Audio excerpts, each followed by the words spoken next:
Okay, welcome back to Fields of Fire. Mission 2 of the Ruined Agri-World campaign. And now we've got a nice new looking campaign book for this one. Yeah, I've been having it to work on and go through adjusting, converting it all. So it really kind of looks like its own game.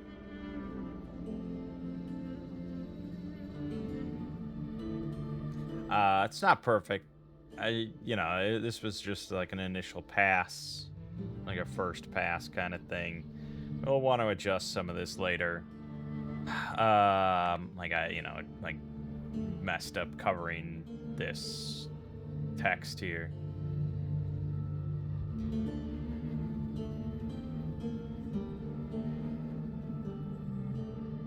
Yeah.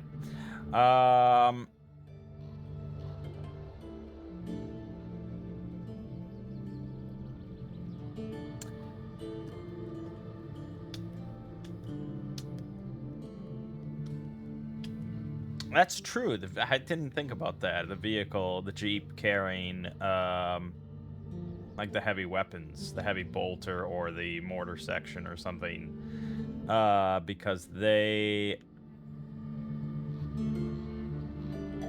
suffer from the movement penalties. They can't fire when they're exposed. So getting them into a good position quickly is kind of nice.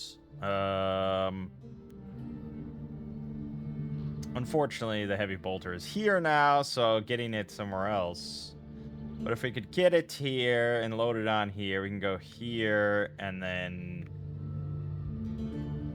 here, I guess. Yeah, it's a pretty shitty map for a Jeep. We knew that going in. But anyways, so we're on mission 2, and I fucked up a little bit at the end there. Well, I fucked up twice, really. But when we put this thing on, I think I was in a bit of a hurry. This should not be the LMG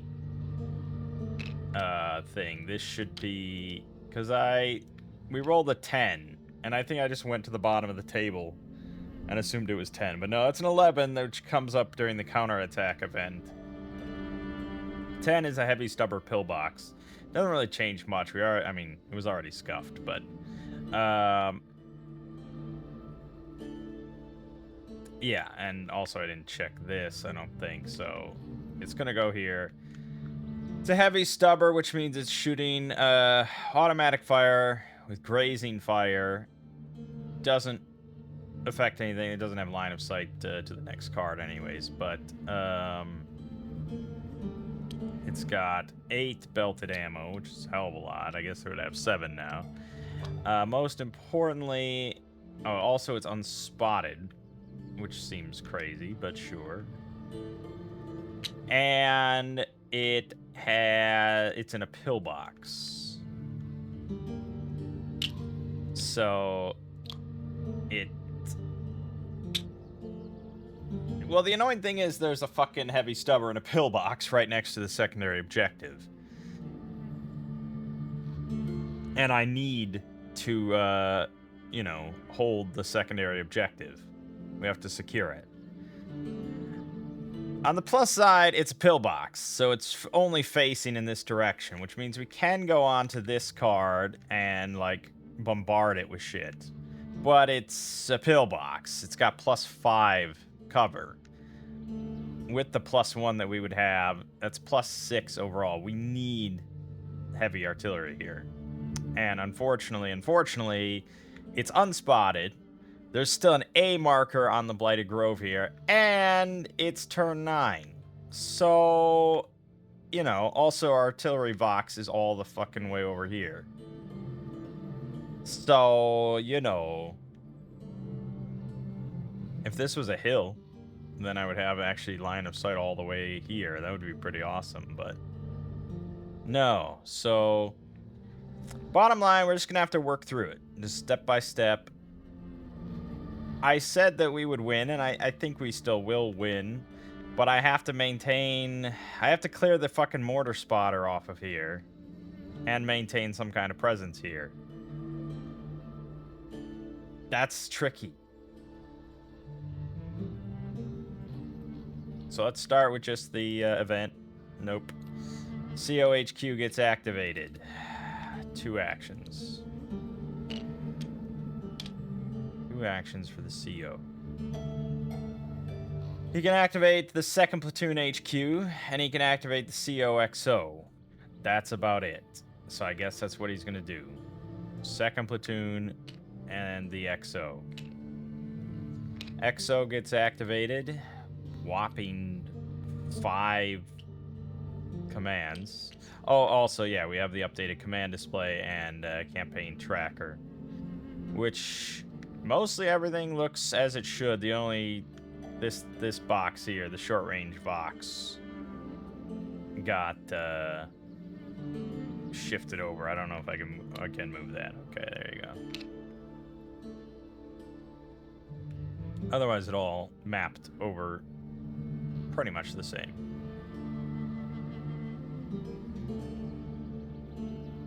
And it looks good. I like the color scheme.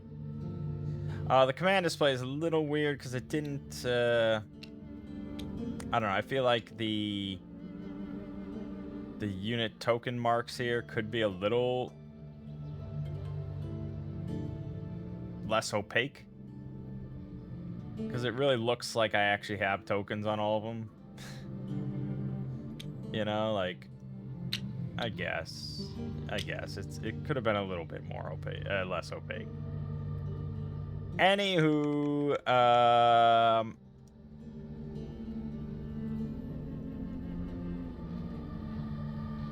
right. 8 actions with the XO. I mean, what do I fucking have here, really?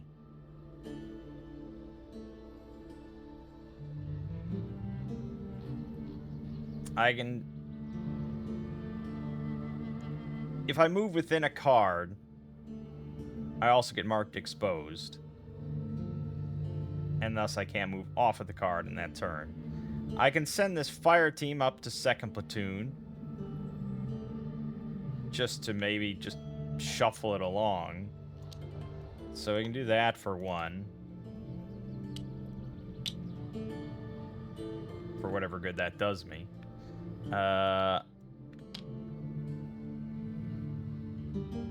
Can't order this fire team because he's under shit. I guess I'm gonna go here. And then we want to shuffle the heavy bolter along.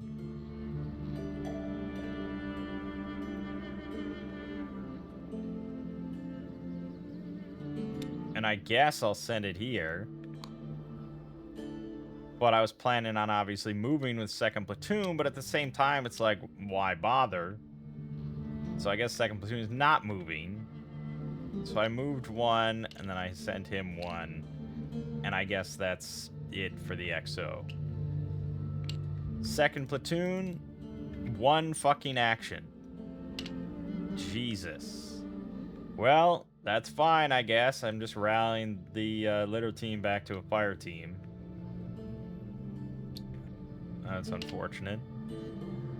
Then the 1st Sergeant gets activated. He gets 1. The 1st Sergeant is... Oh, dead. Right, I forgot. I remember now. Then 1st Platoon gets activated. Gets 1. That sucks. We are still under fire here from this thing, which is now no longer shooting all pinned. Because it's not pinned. There is, however, an active fire team here that would now shoot. So we would have crossfire. Also, we have to clear both of these cards of contacts before the end of the mission. So... that's delightful.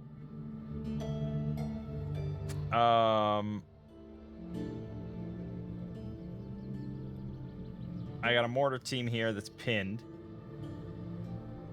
I could try to rally that for whatever good that does me.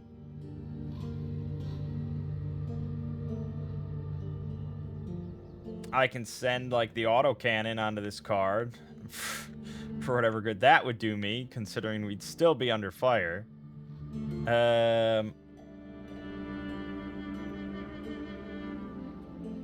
I could just move the first platoon off of this card and go here, which then he could be activated properly next turn.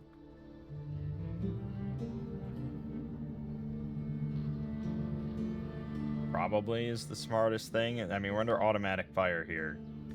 It's not smart to stay. So I guess, yeah, the first platoon's gonna go here. That was his one action. And then third platoon activates themselves and gets 2 actions. Third platoon is in a very similar situation of being just annoyed. I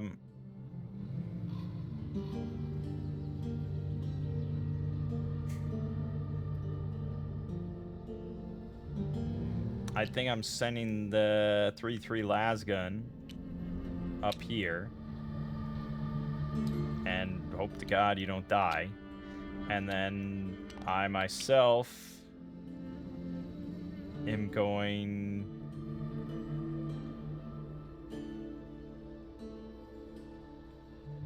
Doesn't really matter.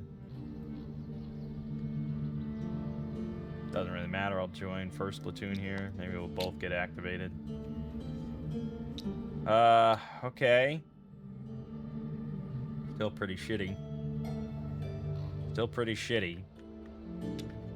General initiative 3. Okay.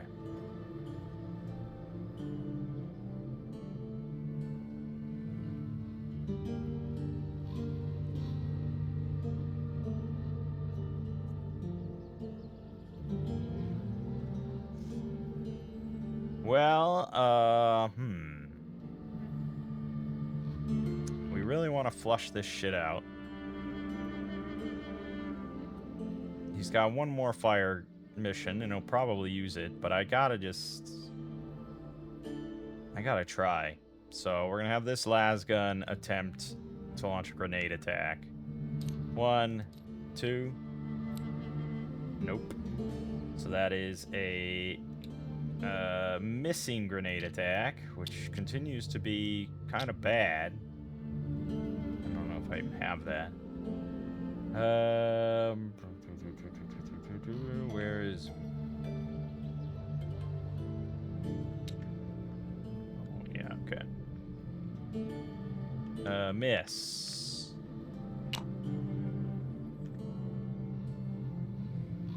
In that case, it doesn't really behoove me to stay on this card.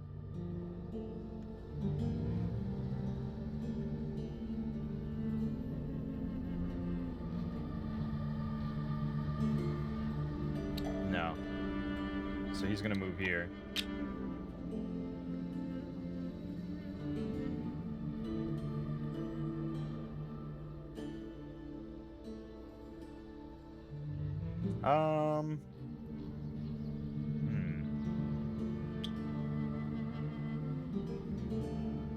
No, this one might get lucky, so I'll move here. We're gonna really bank on this not being bad. These guys would, however, be shooting at the mortar spotter. He's spotted, so he's there. So there's that. Right now, there would be crossfire, but this guy will stop shooting during the enemy activity phase. So really, this is just going to become this. I'm not going to bother putting crossfire there. If there isn't a fire mission that occurs here, this will get removed. They'll have line of sight here, and the fire team pinned will start shooting. So we will have crossfire, which would be kind of nice. But for now, that's it. That was my 3. We'll hope for the best. I mean, there's still this shit ass. Thankfully, this guy's not pinned. So we do have small arms fire here. But it's a pretty big shit show.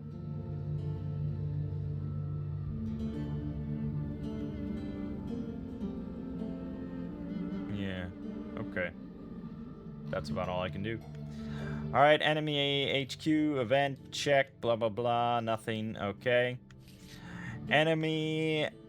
All right, so at this stage, yeah. He is now firing at a target without valid targets, so he will cease fire because he can't shift. So he only has line of sight to this card, so he stops firing. And then we have enemy activity check, which would be this card, this card, this card, this card. 1, 2, 3, 4. 2. Okay. So it's the heavy stubber here, which is not pinned, not under fire, no line of sight to an opposing unit. Gets removed. That was kind of what I was hoping for there. Well, it wasn't even a hope. It was determined. That's what I was thinking. So then we place an A marker. We cannot clone. Okay, you're the boss. There you go. All right, next. 1, 2, 3. 3, okay. This guy is under fire from a different direction to his own PDF. So this is going to be either under hasty tactics, if I recall. I'm sure our campaign book will tell me. Hasty defense, yes. So that's going to be 5 options, and it's a 4.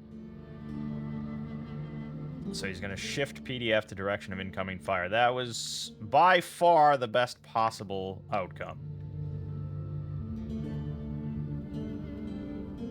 So this is here now. I mean, these guys are pretty fucked, but I could care less at this point. I'd rather save my, like, you know, autocannon and veteran assault missile team and stuff. How in the hell I'm going to manage to clear these 2 cards of contacts, I have no idea.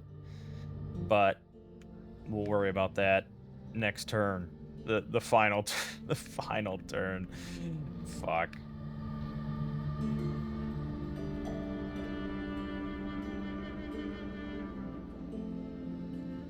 I could have had the Artie Vox call in artillery here, but I made my choice. I shouldn't have tried to call for the grenade, I suppose. Anyways, right, then we have this card and this card. 1, 2. It's going to be 1. Okay.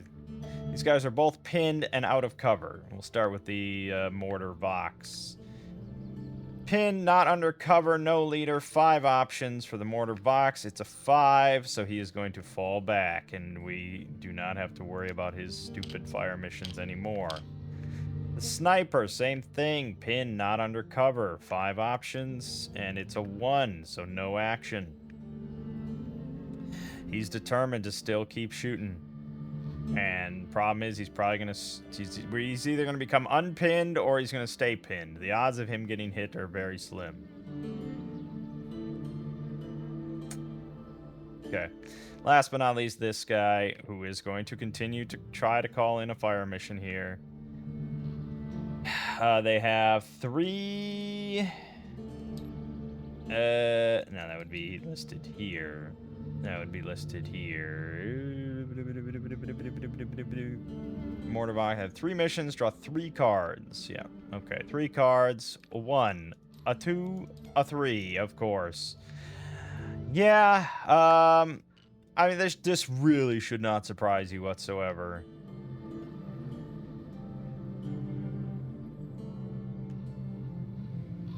Okay, he's out of fire missions. Okay,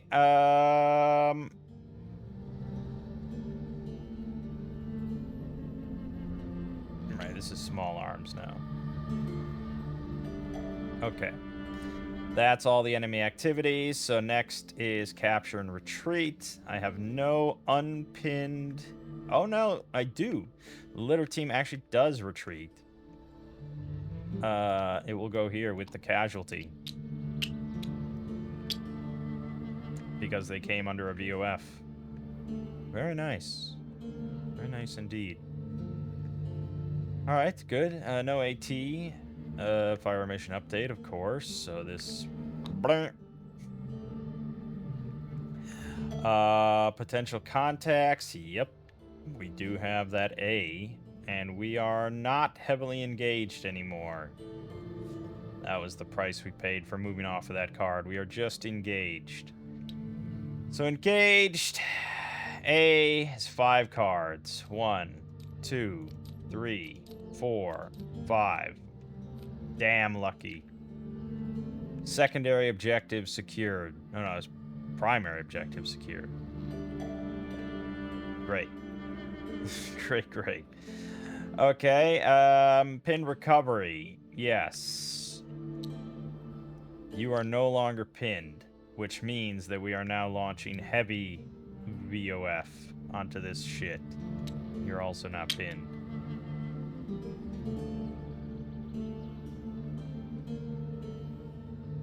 That's it. Okay, then, of course, combat effects. We'll start with our lovely sniper, the Long Laz, who has been in here for a long time. He's got +3. Let's draw it. +3 is a miss. He's no longer pinned. Great.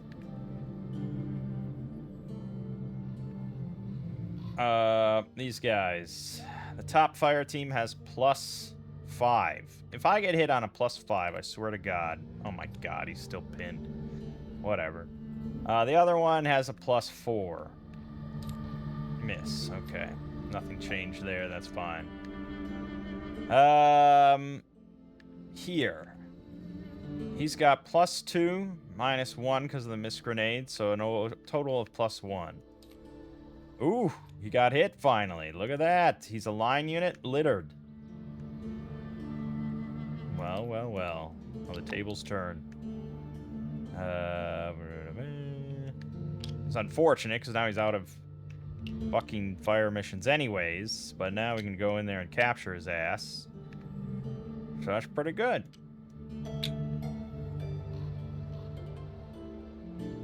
So hopefully I can vacate this card. Maybe. Depending.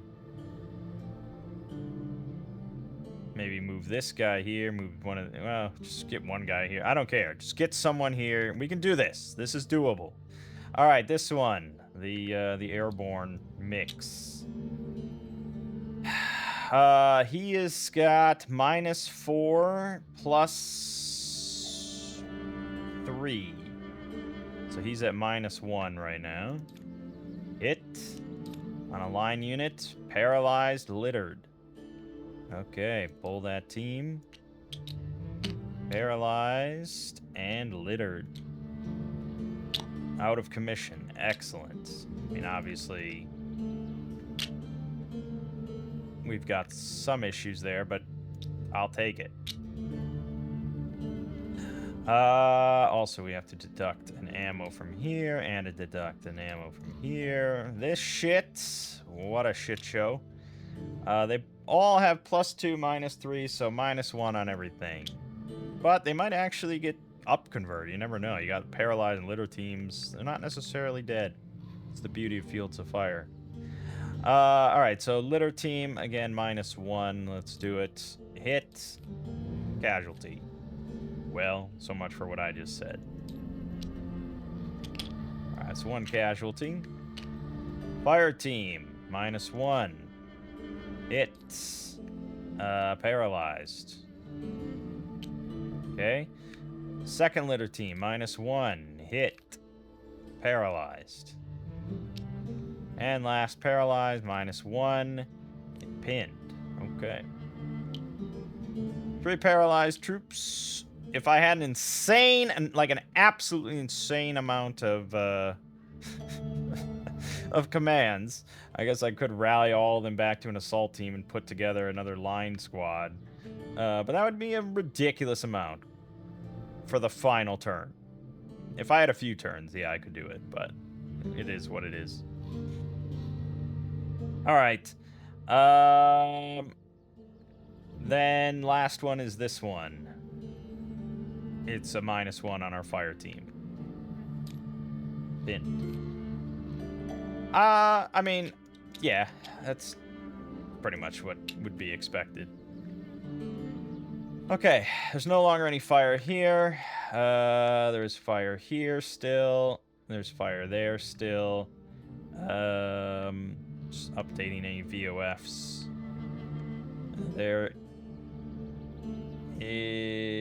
This is now Sniper VOF, unfortunately. And wish it weren't so, but it is. And otherwise, it's all the same. I think that's everything. Clean up. Okay. Doable. Doable. I would really like it, actually, if the HQ had a good amount of actions here.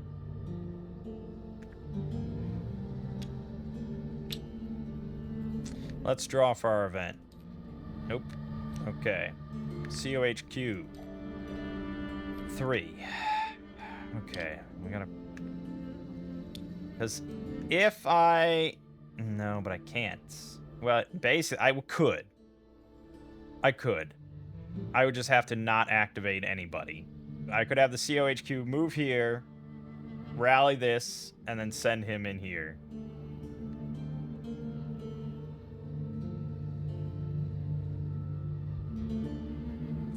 I think, amidst everything, that's livable. I think, well, yeah, I mean, it is what it is. We're made or broken by the fucking general initiative. I need at least one general initiative to get one of these fire teams onto this card. And if I don't get that, we lose. That's kind of it. So, in lieu of losing, yeah, I'm going to have the COHQ move here. Rally this, send them in.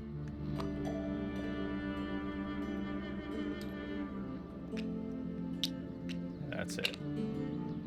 Rare front actions, sort of frontline stuff from the COHQ. The XO activates himself and has 6. That's quite a lot, except the XO is... Where the fuck is the XO?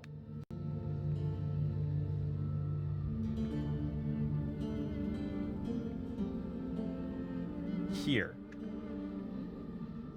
That's okay. Actually, that's livable. So he goes here for 1.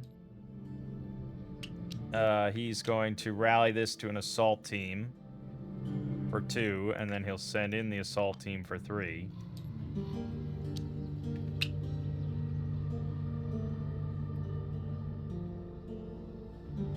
That's about all we can do. Nothing else matters too much.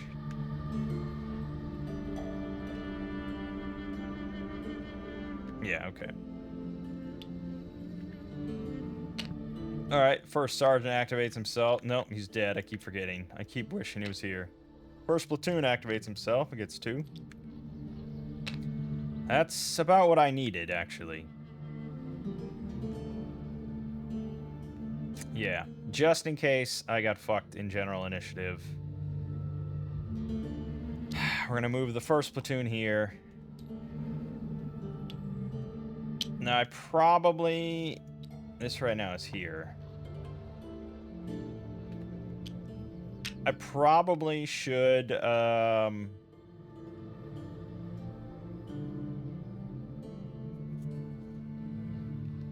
3rd platoon have his flare? No.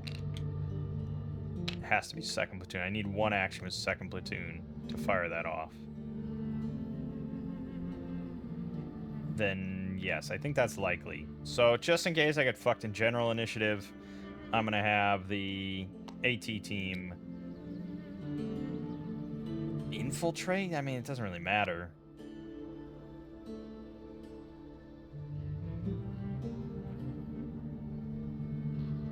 Well, it does. It matters specifically if second platoon ended up with 0 actions and general initiative was 0 actions. I mean, the odds of that, I think, are insanely specific, but there's no reason not to infiltrate. So 1, 2, 3. Okay, got double infiltrate, so he's there. And that was first platoon done. Second platoon, 1 action, and that is going to be to fire off the flare. Calling for a ceasefire, meaning that this ceases fire and this ceases fire. Good. Third platoon, 1 action. Yeah, unfortunately, there isn't anything that he can do. He's on his own, so just nothing, I guess. Okay, then general initiative, 2. Okay. Then the smartest thing would be to, the smartest thing would be to vacate this with at least 1 fire team. I can't grab the casualty because that'll expose him and then he'll have to sit here, but yeah, just leave. If I had 3 general initiative, I could rally this guy potentially and get him off as well. Get him off, but as it is, no. So you're just gonna move here. The other general initiative I could do is help him find cover. And I will. I protect my boys. 1, 2, 3, cover. This is on a farm, so I gotta go to the farm. Terrain. Oh god, it's all new. It's all new terms. The ruined agriplex, yes. Thank you. We're playing 40K. There's no farm. It's a 6. Which is basic +1 cover. Unfortunate, but I'll take what I can get. Basic +1 cover. So he's got a total of +4, -3, +1. Probably shouldn't die, but you never know. That's it. Enemy HQ, nope. Enemy activity check. We do have a few cards still with enemies. 1, 2, 3. That's going to be 3. So this is a litter team and paralyzed team pinned undercover. But they're also on a card with an opposing force. So pinned on the same card as opposing unit and undercover. 5 options for the litter team. That's going to be a 2, no action. Good, we can capture his ass. Then the paralyzed team, same thing. 5 is a 4, which is fall back. So he shall. Yeah, he's pinned. He will fall back into this cover here. Now, the real problem is I can't actually capture him. I can capture the casualty, but I can't capture him without giving up this card, because the potential content... Basically, I lose the game if I capture him. So, no. Because you have to remove a step, and I only sent in 1 step. So, that's that. I should have sent in 3rd Platoon HQ to capture him. I don't know if that's legally allowed, but why not? They're soldiers, they can do it. Well, I guess. Yeah, I guess I could have. I don't know. It's fine. XP's not... I mean, it would be nice, but it's fine. Okay, then 1, 2. 1, it's the sniper. I mean, he's in where he wants to be, I suppose. He's... Oh, no. No, never mind. He's good order, but he is spotted. He's never gotten to be unspotted. So he will fall back and actually finally be removed. I didn't think about that. I forgot. I didn't really need to move that guy. Okay, awesome. And last but not least, this litter team, which is on a card with an opposing unit and undercover. So it's the same thing. 5 options, and it's a 1, which is no action. Same problem, though, I can't actually capture him. Which is not good, actually, because don't I have to secure this card? Isn't that the objective, is to secure the card? Secure it. Meaning that... if I don't capture... Fuck.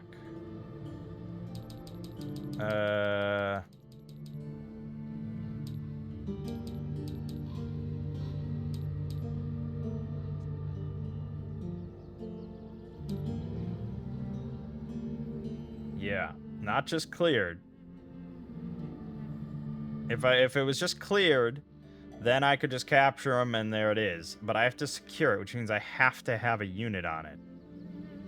This is pretty bad, actually.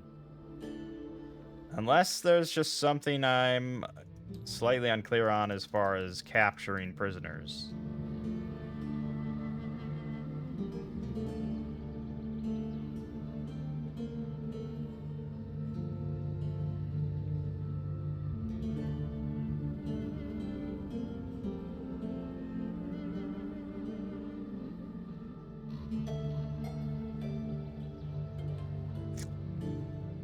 Yeah.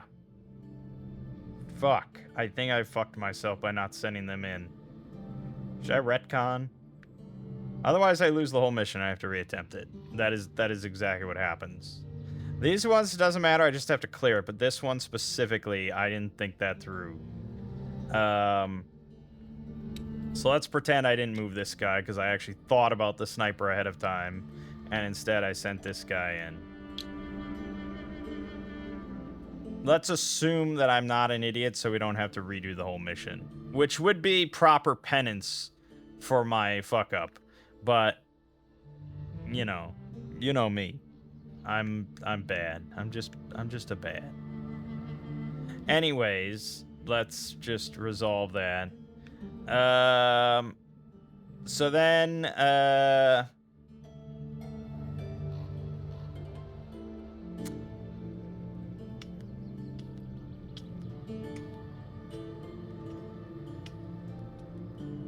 I mean, he could have very easily fallen back. He had a 40% chance to fall back. In which case, it would have been fine.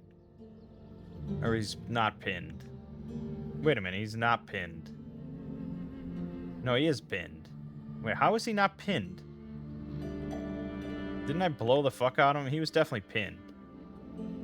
So yes, he was pinned and undercover. So that was the correct one. With pinned on same card and undercover. Yeah, he had a 40% chance to fall back. But anyways. That was enemy activities. So now, capture and retreat. So, yeah, we cannot capture this, even though as much as I would like to, it's the same issue if I only have one step. And then we wouldn't reveal this, and that's not good.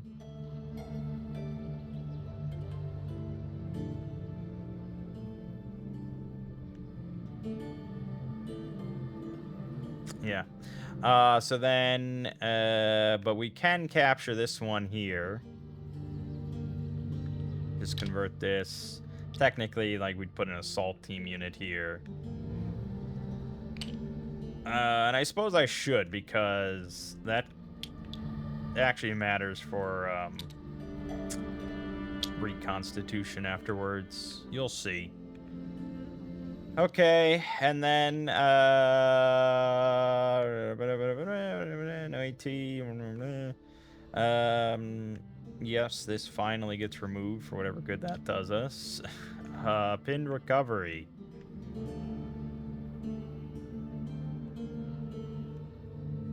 Yep. Yep. Technically, this guy also recovers.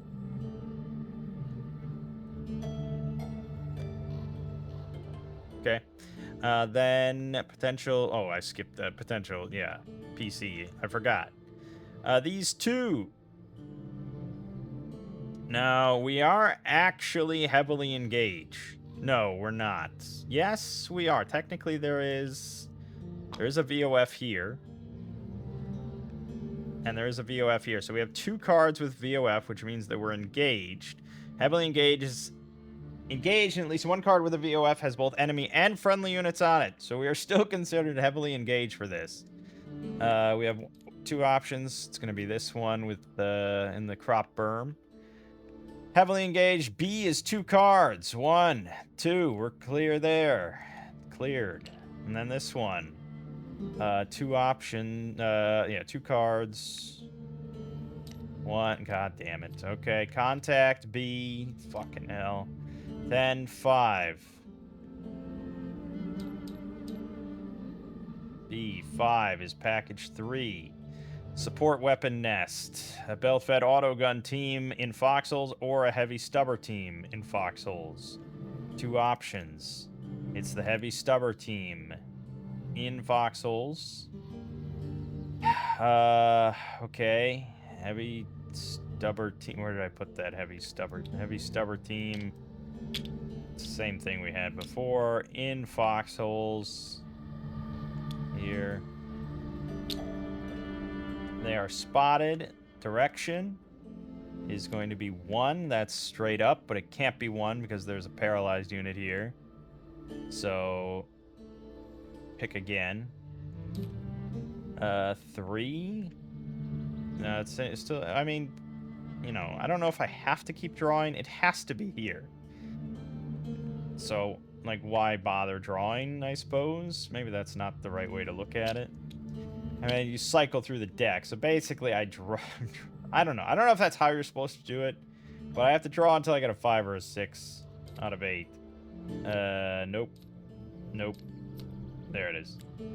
Okay. So then we draw a new terrain, and that goes here. And then we also draw another terrain, because it could be a hill. It's not. But there you go.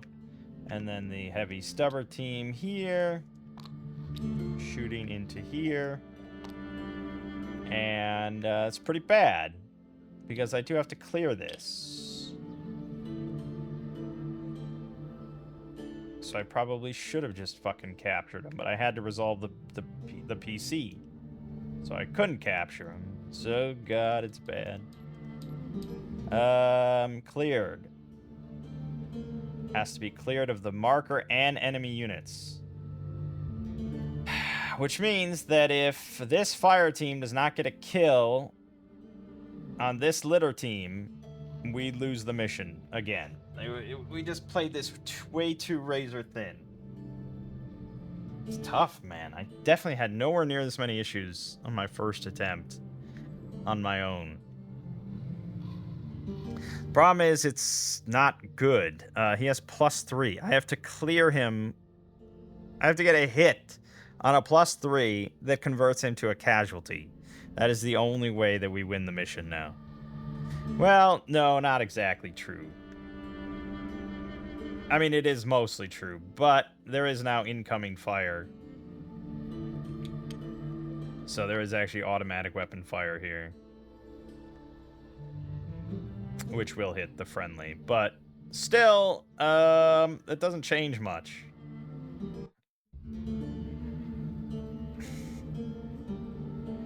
This would have been largely prevented, and I wouldn't even care had I just sent in a 2-step unit here to capture him.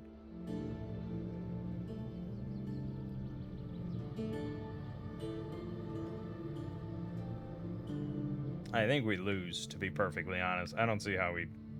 Like, infinitesimal odds here. Alright, So then, yeah, it's just basically just this card. So against our fire team, they've got +2, -2, so -1 overall. It's a hit on a green unit casualty. Not that it... Oh no, it's Trader Guard casualty. Doesn't really change anything. And then here, this is plus... Well, actually, no, it's fucked either way, because he uses the larger numbers, so +2, +3, +4, +3, yeah, +3. +3, and it has to give you a casualty. I'd be swearing if it was me. Oh my god, it's a hit. There's a chance. There's a chance. We just gotta see a little C right here. Ah, fucker. Paralyzed. Damn. So close. So close. That was crazy, got hit. But we would have had to... Look at how much paralyzed there would have been. That would have converted him to a fire team. Look at how much... Like, it's pretty rare to actually become a casualty. Yeah. Alright, then we lose. Which means we have to reattempt the whole mission. And not only that... not only do you have to reattempt the whole mission, but it's not like you just do a full reset and it's just like we go back to where we were at the start of the mission. No, you actually get like... Here, I'll show you.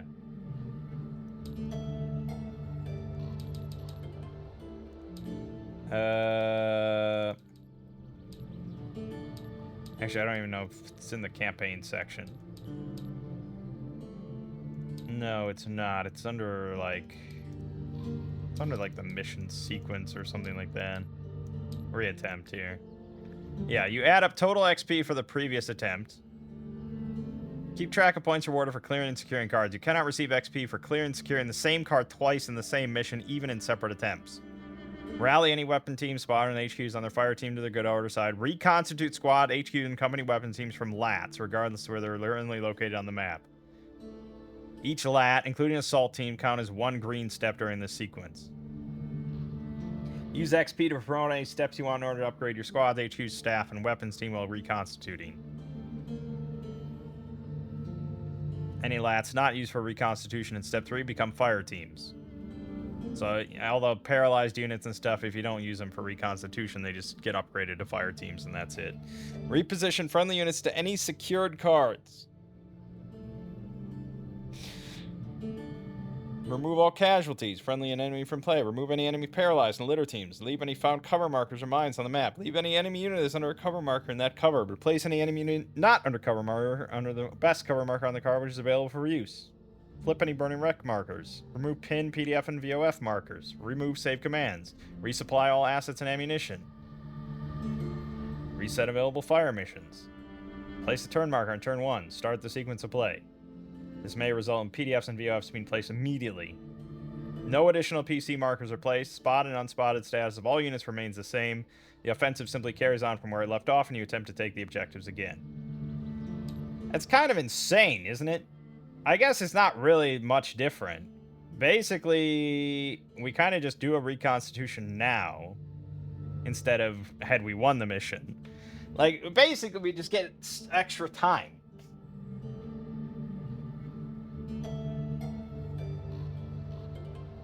I guess we could do that. I was planning on just restarting the campaign again. But yeah, I suppose we should just do this. So let's go in order then.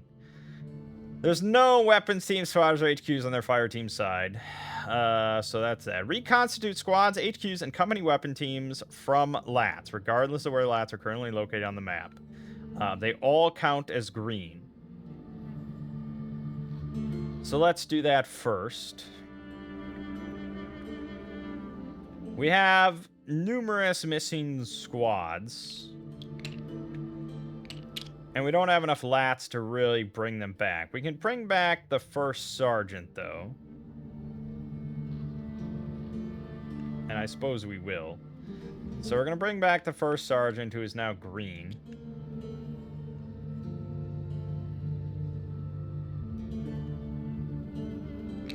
and he can be placed on any secured card, which is friendly, occupied, and cleared. Yeah, so he has to join where there's some other unit that already exists. I guess he'll go here where the COHQ is, so he can be activated right away. Oh, we should probably clean up, too. Okay, so we have to remove a lat in order to do that. So we can just remove this litter team. We can also remove all casualties, because those are no longer relevant. Which, there's a lot of friendly casualty. I just said how hard it is to get a casualty, but look at that bullshit. Alright, we have 3 lats here that can be spent.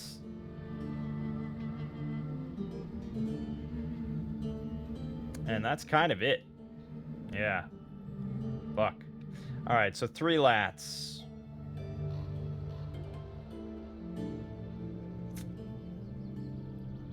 Second platoon got hit the hardest.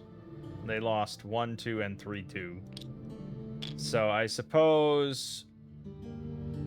Yeah, we're gonna reconstitute 1, 2 back to the second step side, and we'll get the second AT, second missile, and that's where our 3 will go.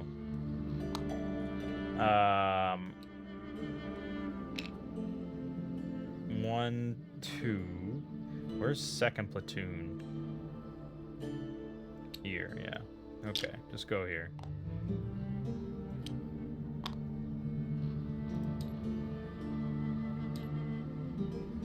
Okay, and that would be these 3 dealt with. Okay, but we have to mark this all on the... So the senior sergeant is green. 1, 2. Right now consists of... You can't even... Oh, you can put it. Okay. Consists of 2 blanks. And the second missile is green as well. Okay. That's all our lats used. Alright. Then, we can use XP to promote any steps you want in order to upgrade your squad, HQ staff, and weapon team while reconstituting.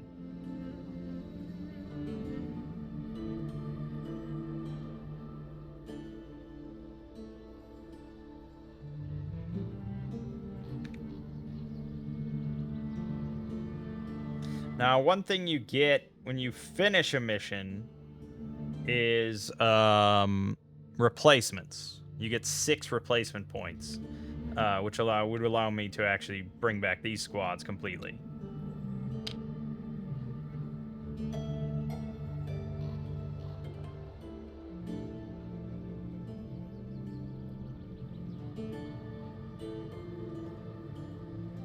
But we're about to finish the mission, so we'll get that.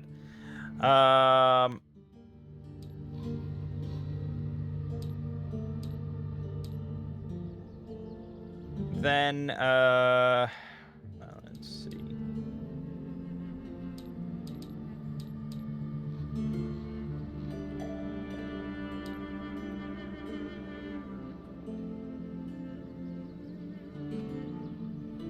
Yeah, okay. I mean, it could be worse, I suppose. We do need to tally up all my XP. So let's go back to the campaign reference. XP. We did secure the primary and secondary objective. I made sure to do that. And we've secured the attack position, of course. So we've got at least our 12. We cleared 3 cards with A markers. Oh no, another card that had an A. So 14. And then we cleared almost every card that had the B or C. That's a lot of XP. 4, 8, 12, 15. So 14 plus 15, 29. We did capture 1 step.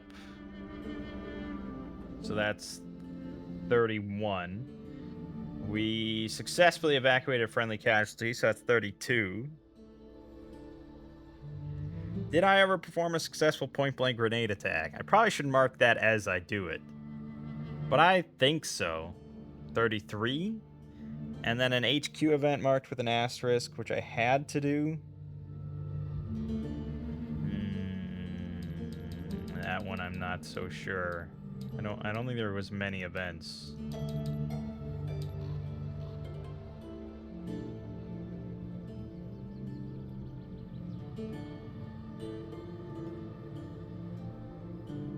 Did I do company on the flank as a head?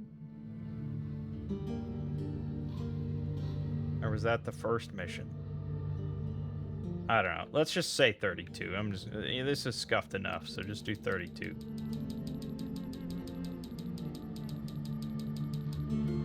So then we can spend that XP.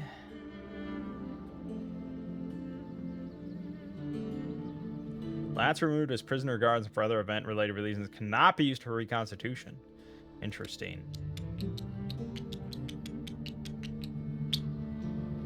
I mean, normally they can, but not between attempts.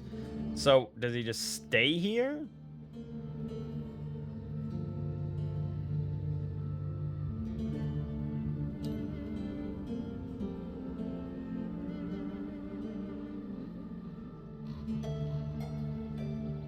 The offensive simply carries on from where it left off. And you'd say, yeah, I guess he does stay there.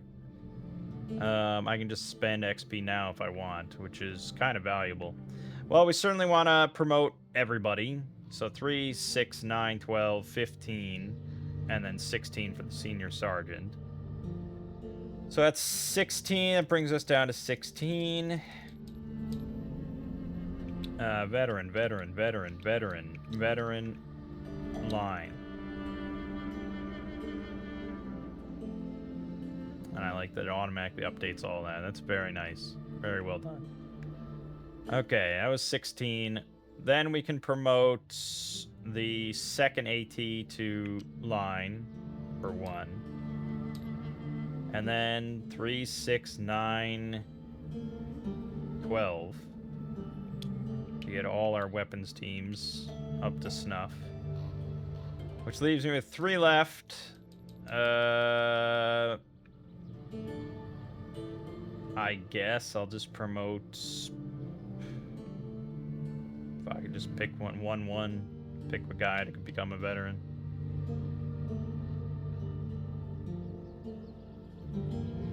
Doesn't change anything, you know. He's still a line. We'd have to get this to veteran for him to be a veteran. But there you go, that's all our XP. Attempt 2. Okay. Reposition friendly units to any secured cards. You may place them underneath any cover markers already on the card. Okay, so we can move units. So I can move up like these guys now if I wanted. I could get them here. And I can move these guys up to here.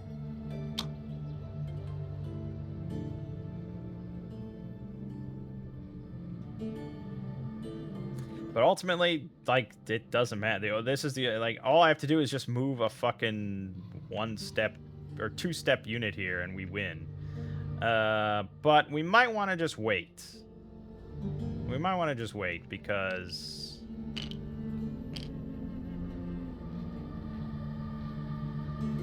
Remove all casualty, remove any enemy paralyzed and litter teams. Oh, well then in that case I win. In that case, I win. Great. I win during the reattempt. Even if you found cover markers, leave any enemy unit that is under a cover marker in that cover. Place any enemy unit not under cover or under the best cover marker on the card. Remove pin, PDF, and VOF markers.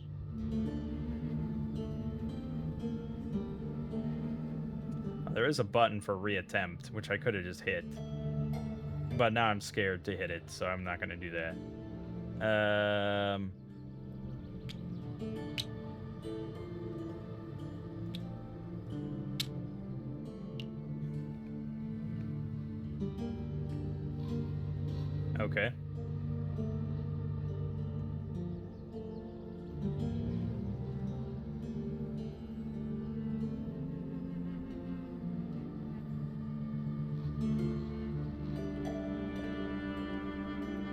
It's dumb. I think this is kind of dumb. This is the same thing from before, but even worse now. Of basically, I just have to pass 10 turns and not draw a counterattack.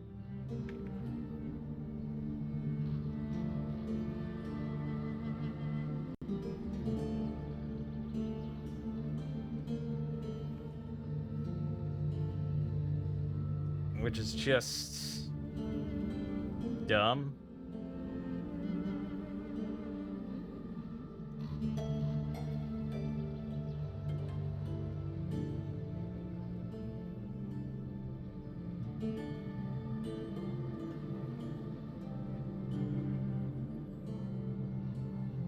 Yeah.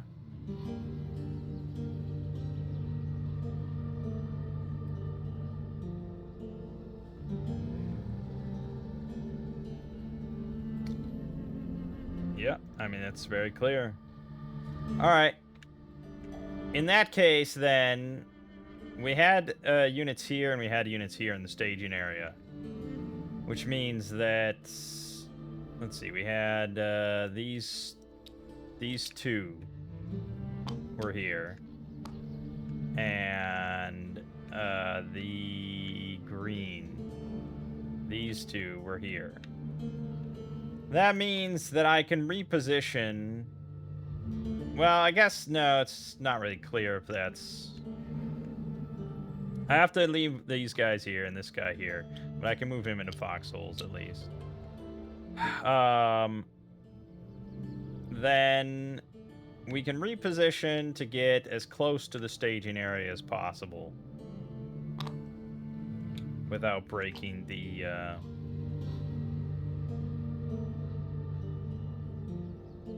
Oh, these are lats. You're right, no, these are lats. And this is a lat. Okay, never mind. We have some more lats we could spend. So let's get 2, 3, and 3, 3 back. 2, 3, and 3, 3. So I'll have a green step. And 1, 3 will have a step. 1, 3, okay. Everybody's got a greenie. And we also have a fire team here, and the assault team, so I have 2 more. We'll get 1, 2 back. 1, 2 is all green. Wait, 1, 2.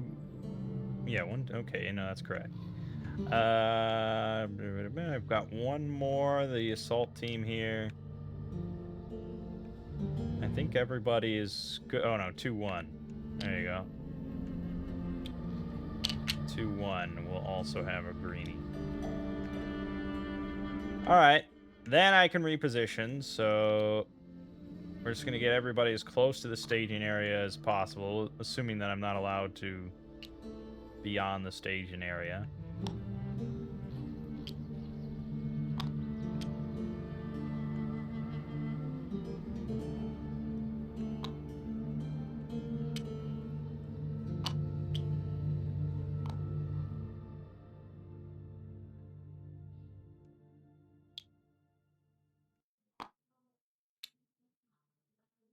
Can only stack 16 steps, but I think we're fine.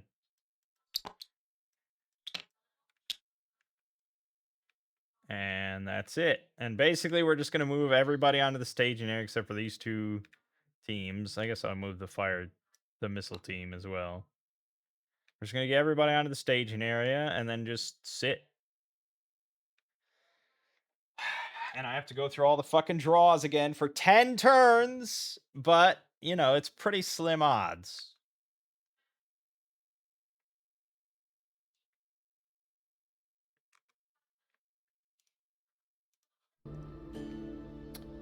But otherwise, yeah, we are ready to commence. All right. CO activates and gets 4.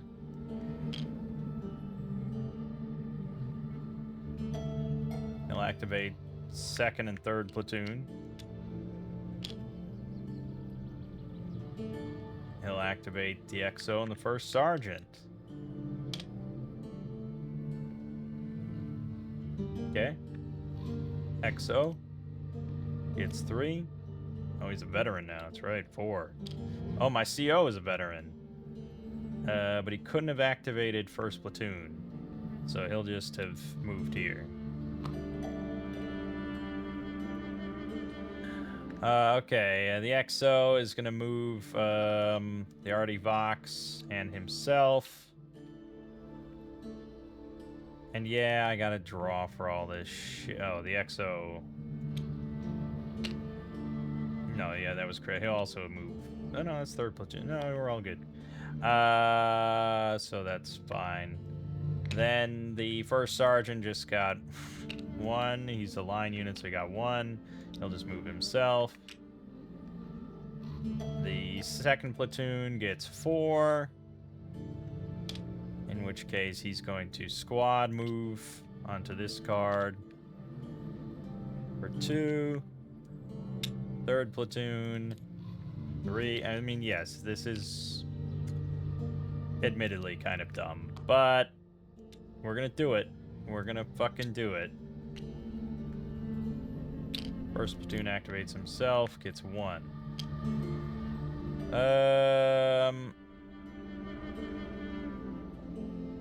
I'll hold. Okay. General initiative 4. Wow. All right. Mortar section 1-3 las gun. That's 2. I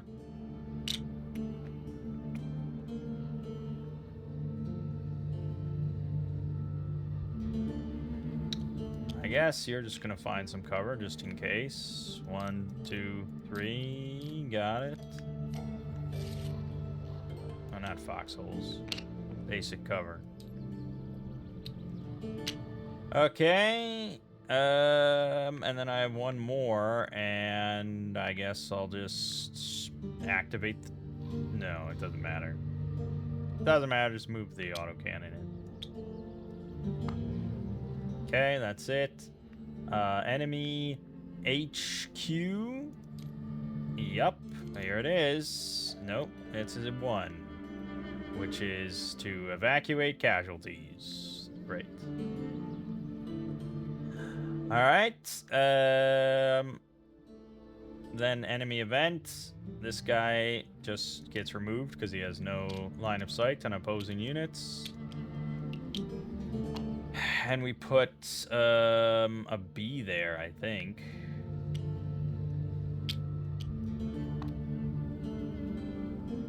Not that it matters.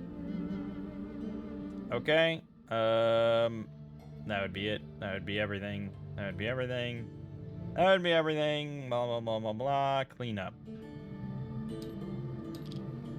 Turn 2. Event. No. HQ activates. Gets 3, which is 4. Veteran status, baby. Ship the Vox in, I suppose, for 1. Activates. Well, no, maybe you shouldn't do that. Have someone else do that. You'll activate the XO, the first sergeant, third platoon, second platoon.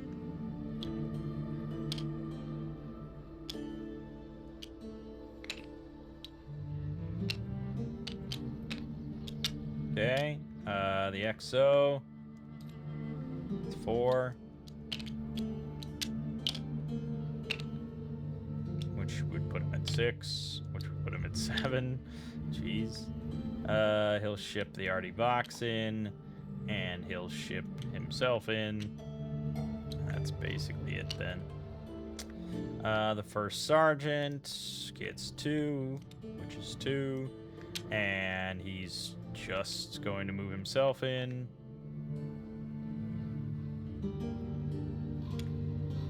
Okay. Second platoon gets 3 more, which is 4 more. Second platoon, squad move. Done. Third platoon. 3 more. Third platoon is just moving themselves. Why did the XO not move? Oh, I moved the HQ, not the XO. Yeah, that's fine. Okay, and third platoon just moved himself. So that's that. And then first platoon activates himself, gets 4 more. So there's that. And then he's just going to... He'll ship this in and he'll activate the Torox and embark. We'll get everything home, baby.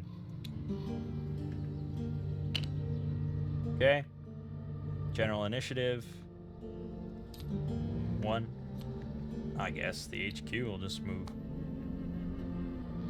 Look at that. All safe and sound. Just in case there's a counterattack, baby. Alright, is there a counterattack? Nope, not today.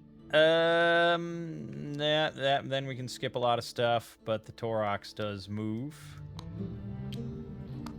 Okay, now we're down to the bare minimum of draws, which is still a lot of draws. But if the deck... No. I mean, it's a debatable question, I suppose. And it's a board game, so it's... There's still the matter of just...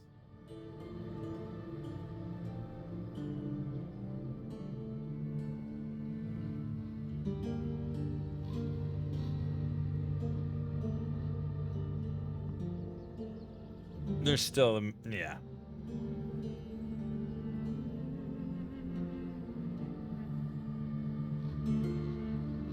Yeah, I mean, that's what people are saying. That damn counterattack never fails to bite me after I've achieved my objectives. I mean, there's the question of randomization, right? If it was a die roll, it would be one thing, but it's a deck of cards, so I can't just, like... I can't just draw for the enemy HQ events each turn, and that's it, because that's not fair randomization. But I also can't draw just for that and then, like, reshuffle the deck each time, because that's not fair either. Like, it is a specific... It is meant to be truly random here, which we can only simulate through doing the correct amount of draws and reshuffling when we're supposed to reshuffle. But anyways, no enemy HQ event. Basically, I don't think there's any other draws then for the rest of the turns, so that's a cleanup. So we're just gonna count out the correct draws and do it from there. So first is our event, which is an event. So that's 8 for us.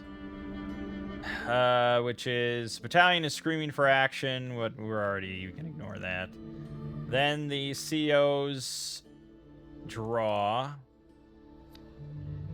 He'll never activate anybody, but they still all will draw, which is 1, 2, 3, 4, 5 draws. So 1, 2, 3, 4, 5 draws. General initiative, and then enemy HQ. Nope. Then that's it for the rest of the turn. So clean up. Then our event. Nope. CO. Nope. Well, it doesn't matter. Then 1, 2, 3, 4, 5. Then general initiative. Then enemy HQ. Nope. Up. We're getting there. Our event. Nope. CO. 1, 2. Technically, that would reshuffle. 3, 4, 5. General initiative. Enemy HQ. Nope. Clean up. Our event. Nope. CO. 1, 2, 3, 4, 5. General initiative. Enemy HQ. Nope. Clean up. Turn 7. We're moving along. It's dumb, but this is how it's done. Our event. Nope. CO. 1, 2, 3, 4, 5. General initiative. Enemy HQ. Nope. Our event. CO. 2, 3, 4, 5. General initiative. Enemy HQ. Nope. Okay, a couple more. Our event, yep, out of 10. That's a, it was a 5? I think it was a 5. No unit may move forward. Okay. That's fine. CO, 1, 2, 3, 4, 5. General initiative, enemy HQ, nope. Clean up. Last turn. Our event, CO, 1, 2, 3, 4, 5. General initiative, enemy HQ. Uh-oh, out of 10. Oh, God, we dodged it. 4. Remove any renegade leaders on cards with no militarm units, and we win. Okay. Now, ultimately, all that posturing didn't matter at all, but it was just in case. It would have been pretty bad if there had been a counterattack still, though, because these would have been A's, I believe, and we were at no contact, so I would have guaranteed an A spawn, and then I would have to hold here against whatever that bullshit would have been. But it wouldn't even have been an A spawn, it'd be a counterattack spawn, which is either incoming, which would have probably been the best bet, just an artillery strike. I would not have died from that. Or it would have been airborne maneuver, which could have been nasty. Or the autogun base of fire, which would have been annoying as well. But the more important thing during the counterattack is that their enemy tactics change to offensive assault for 3 turns. Which means that basically they will either advance straight ahead or attempt to infiltrate towards the closest opposing unit. So they actually go on the offensive. And this is fun because when I put in orcs, they're pretty much always going to be on the assault or overrun tactics. Just because like, it should feel kind of relentless, like this tide of orcs. I don't know how easy it'll be to play against the orcs, but it sounds very appropriate. Otherwise, we win! GG! So now we can actually do, this. I don't think we really gained any extra XP. Nothing happened that didn't happen already. I guess technically I got 1 extra XP for clearing that last card that I didn't get before. So I have 1 XP, which I can spend... Well, I could spend it to promote a green unit to a line unit. Because 1-2 is actually a green platoon, or green squad. That doesn't change anything, but I guess I'll spend it on that. I think they're still green.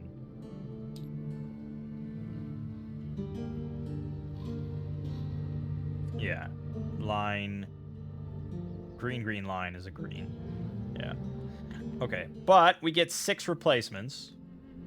So we're going to be fully replacing 1-1 and 3-2. Which are now going to be all green. Wait, 1-1? When did that? Oh, I made him a veteran. I shouldn't have made... No, make him a veteran. These are all greens. So it's a green squad. I'm not happy about it. It just is what it is.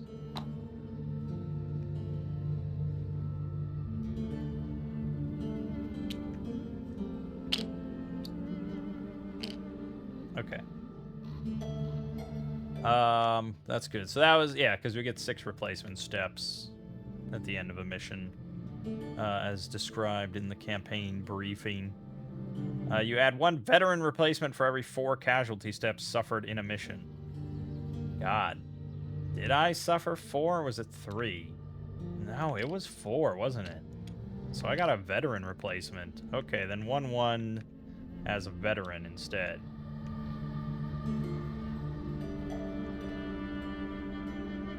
That helps a little bit. We have no XP for skills, blah, blah, blah. And we already basically did all the other steps, so we don't need anything. We reset all ammo and fire missions and prepare for the next mission. So now we will click this. which is going to reset all my assets annoyingly. But it's fine. It's fine. Okay. Mission 3 is combat patrols. The Black Bow Night Patrols against the Blooded Airborne. So I mentioned these briefly before, but basically we have to do this 3 times. Once with each of our platoons individually. So each of these patrols then is going to have only 1 platoon involved. Only 1 platoon can have units moving across the map and doing things. You are allowed to have other units placed, but they can only be placed on row 1. And you'll notice there's no staging area for this mission. They can be placed on row 1, or they can be placed on 1 card on row 2, which is designated as your combat outpost. And it's basically just like kind of a defensive spot for you to shoot out of. I'm tempted to make the Blasted Crop Rows the combat outposts, just because, well, no, maybe not. Okay, so we get foxholes. We get 2 foxholes on every card in row 1. This is our, like, defensive line where we can put troops in. And then wherever we put the combat outpost on row 2, we can put 2 more foxholes. So it's a question of, like, I could put it in the crop rows just so we have some cover there. Wherever we put the outpost, there won't be a PC marker, but there will be everywhere else.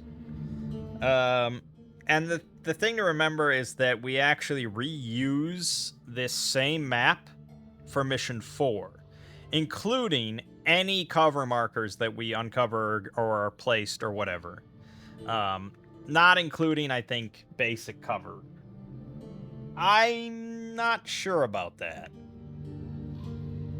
Let me double check that to see if that's true.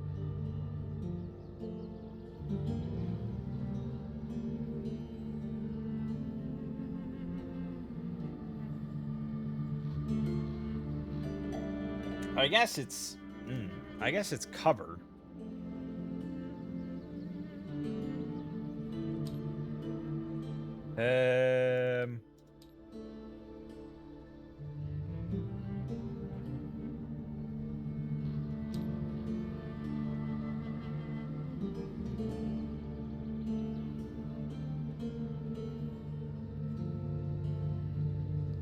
Yeah, I mean, I guess.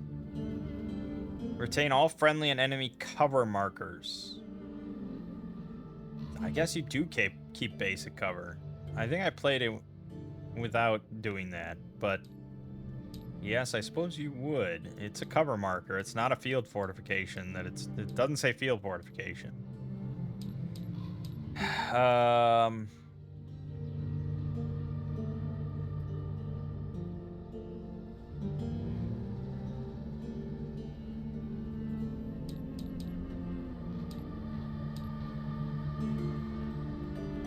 Leave any found cover markers. Yeah, okay. So yeah, basically any cover or mines that we uncover ourselves or are placed by enemy packages or whatever, that all stays on the map throughout all the patrols and the 4th mission. So we're going to be looking at this map for quite a long time. And this is where I really fucked up. The 4th mission is where I gave up on my other campaign. For a couple reasons, but my big issue that I did was I put my combat outpost all the way over here, and it probably was on a card similar to this, like a +3 village or something. I was like, oh yeah, it'll be a really fortified position. The problem was then that I was all in on this right side. So the 4th mission, I put my primary and secondary objectives up here, And I was like, okay, I'm just gonna shovel up the right side. But the problem with that is that you're so fucking bottlenecked that you end up putting way too many units and HQ members all on the same card.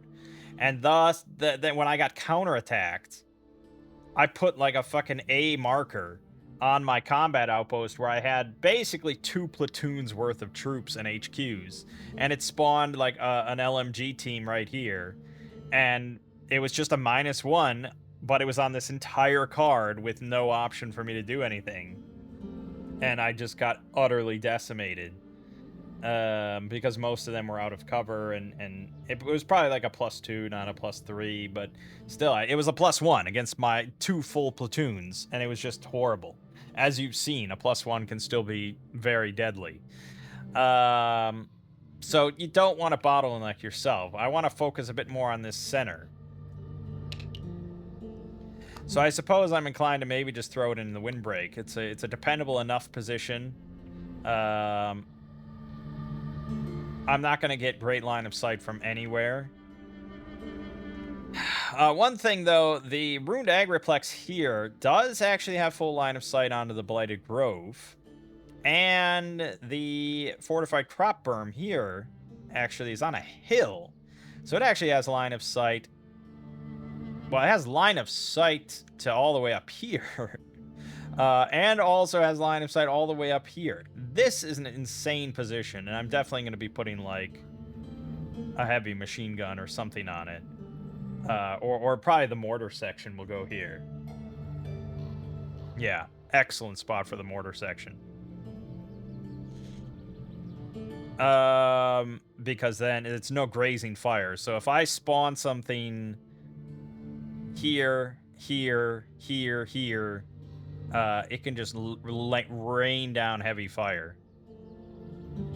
I'll probably also put the Arty Vox here. Now, the counterpoint to that is that it's also vulnerable, potentially, to enemy fire.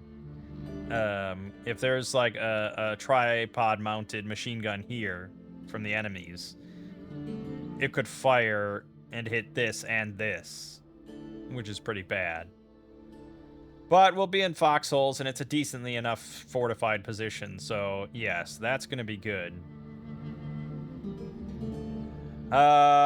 So it's kind of debatable where I want to put the combat outpost of where I want troops on this second row, considering that between these two cards, I can cover all of this shit very nicely from the first row. So then it's like maybe I do want to put the combat outpost over here.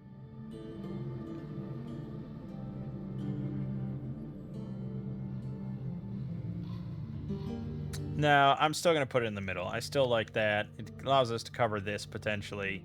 And we also do have line of sight on this card. So if any enemies get put here, we can fire upon them from this outpost. So we got 2 foxholes on this card, and we also removed the PC marker from that card. Okay, so we're going to start, obviously, with first platoon.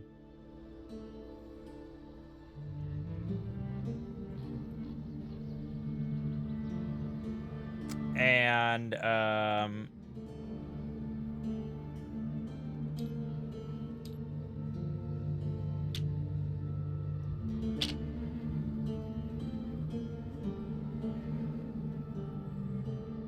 we get some niceties for this one. We get the Arty Vox for sure, but we also get the Mortar Vox. And as a little extra treat, if you want to use it, we also get the Heavy Stubber with, I think, 6 ammo.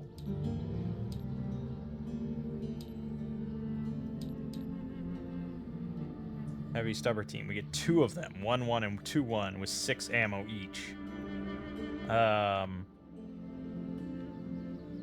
So that's pretty valuable. Their line, though, and our autocannons and our heavy bolter 50 cal, they're veterans.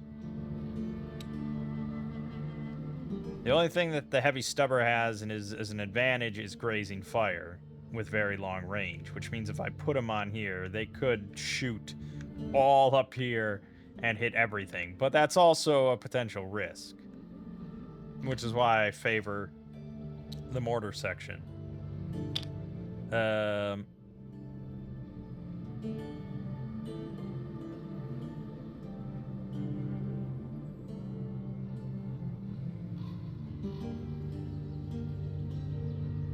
Yeah.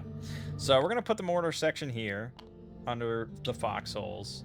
And I'm actually going to put the first sergeant with them, just in case they need to be commanded. Although that's kind of iffy because that's 4 steps. So if this gets bombed for some reason, they would kind of lose the benefit of the cover. But it is what it is. I think it's still worth it. Then under the other cover, I'm going to put, say, the XO with the RD Vox so that he can command him. Then we can put, say, 2nd Platoon HQ with the Mortar Vox under this foxhole. And we can also put... Oh, I don't know. I mean, yeah, we could put the heavy bolter or the heavy stubber, but the grazing fire on that kind of position just concerns me because I'm going to have too many troops out there. So I think just put the 2nd autocannon here. And that's fine.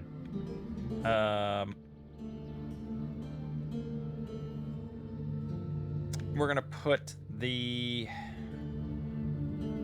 COHQ here.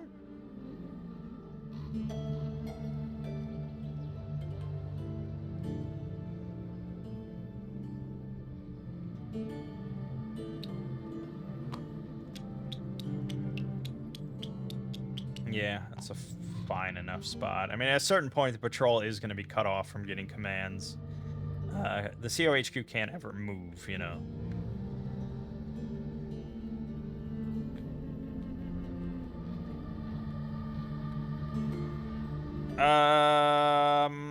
Do we...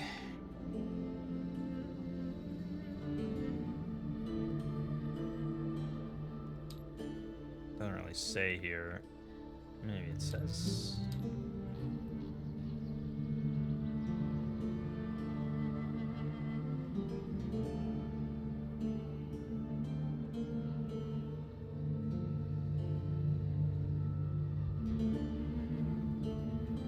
Yeah, I'm not quite sure. It's not really ever obvious to me.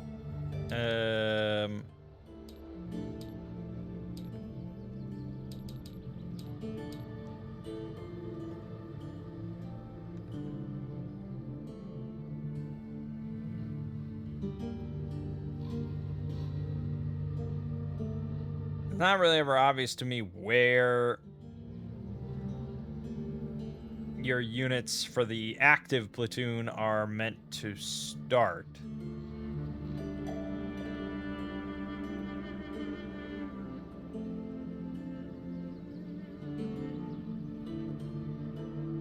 You know?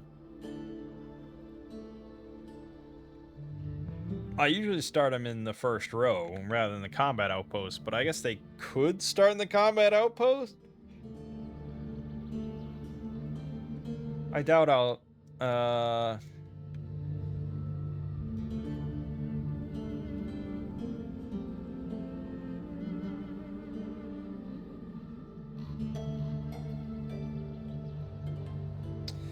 Right, the main line of resistance. I suppose, yeah, they start behind the main line of resistance, and this is just a forward position for any other units. So, I guess I'll put the heavy stubber in one of the foxholes here. And I'll put, say... Let's put 1, 3 here. And we'll put 3rd Platoon HQ there. just in case he needs to issue like a ceasefire order or something, which is, yeah, that's fine. Okay, and then we can line up our troops for 1st platoon anywhere we want. Now 1st platoon is not highlighting.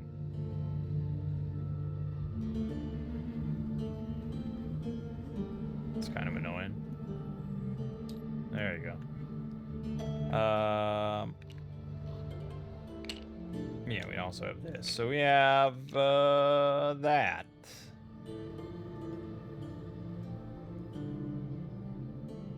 Except we also could get the 50 cal if we want. The heavy bolter. If I want to lug that bad boy around. There's not much reason not to bring him along. So for now, heavy bolter. There we go. Okay. 3, 6, 9, 10, 11, 12, 13. Yeah, okay. We can start here.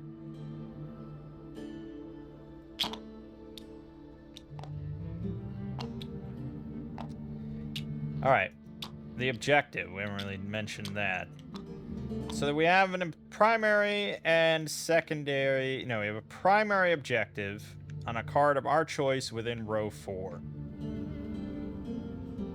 So this is going to be the one that we want to take. Which means... God. We have to secure it, right?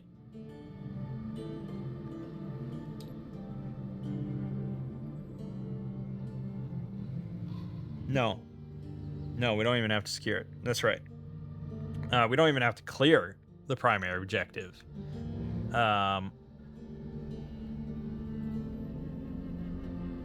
But we have to reach it. Which means we're going to be touching it. I'm inclined to just say the fortified crop berm. On the hill. I don't know, it just seems like sort of the thing that we would mark as an objective. Whether or not that's a smart decision, it's really hard to say, but we'll mark that as our primary objective. And then we have to, also we get to mark one card with a artillery concentration marker. We have to put down 4 route points. Starting on row 1, move the selected platoon to the primary objective in row 4 and return it to row 1. At least one unit must pass through the objective and each route point. Then cross the main line of resistance from row 2 to row 1. No cards are required to be cleared. So... at the start of each patrol, place 4 route point markers to mark the route to the primary objective and back to row 1 under MSR 2.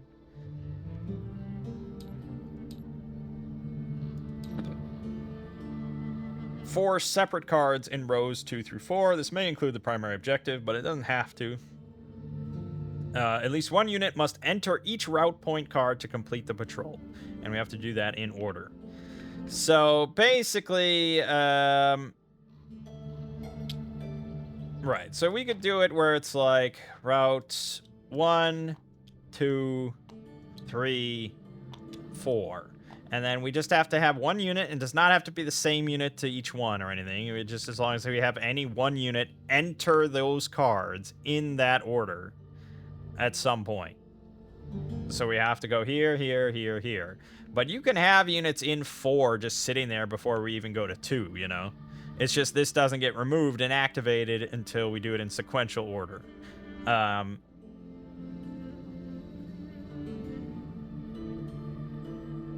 But if I have a unit sitting in 4, it doesn't automatically get activated once we get 3. We have to enter that card with a unit in sequential order. Honestly, I think this is probably reasonable for like the bare minimum of what we want to do. The thing is, it's like you kind of do want to find more cover. You want to kind of reveal cover. It is handy for mission 4 to have more cover in place. So maybe instead of going to the combat outpost, even though it's a safe bet, we might want to be a little riskier and head here and do it this way. Just to reveal a handful of cards. These are pretty. The combat patrols are meant to be fairly easy, and they're meant to be somewhat generally boring. And that was sort of my experience. Is that it was kind of it was like, okay, that's it. Like it's kind of easy. Um, and yeah, they're kind of easy. Um, they are hopefully easy, but that doesn't mean they're uneventful, and casualties can and will still occur potentially. So, keep that in mind. It's not necessarily a milk run. The other new thing introduced here is that this is a nighttime patrol. This is a nighttime mission. I don't know. I don't think it randomized this automatically for me, but basically, it is a we randomize between moonlight +2 to +5 visibility. So 2, 3, 4, 5. It's gonna be 4. So we have moonlight +4. That means that it's very dark. And so what that means is for basically anything other than like artillery fire or mortar fire, or maybe grenade attacks. There's specifics.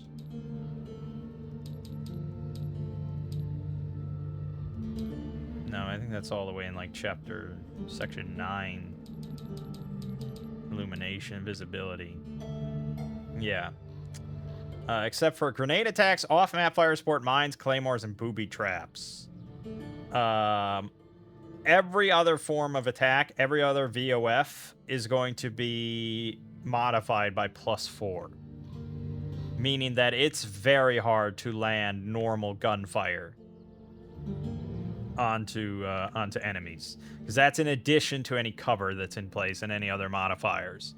So if you're pinned on a +2 and someone's shooting at you with a 50 cal or something, it's very unlikely for you to be hit, because that's like +2, +1, +4, +7. Even with a -3, it's still like you're in pretty good shape. So things are not going to stay pinned for long, and for us to actually clear, we're going to definitely want to involve either artillery, mortars, or grenade attacks. So our missile team is going to be pretty valuable here. The heavy bolter, not so valuable here. And actually putting in assault teams and getting them to launch grenade attacks point blank is pretty valuable. So overall, I think I'm happy then with these positions with the mortar section here and the artillery and mortar boxes. But all right, I believe that's everything. I don't think I forgot anything else about the combat patrol. As I said, it shouldn't really be that weird and wild.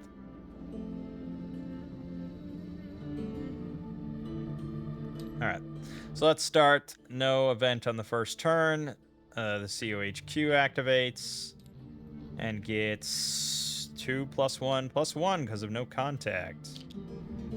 We are at low visibility though, limited visibility. That is any time that the total visibility modifier for the map is at +2 or higher, which means that this mission will always be limited visibility.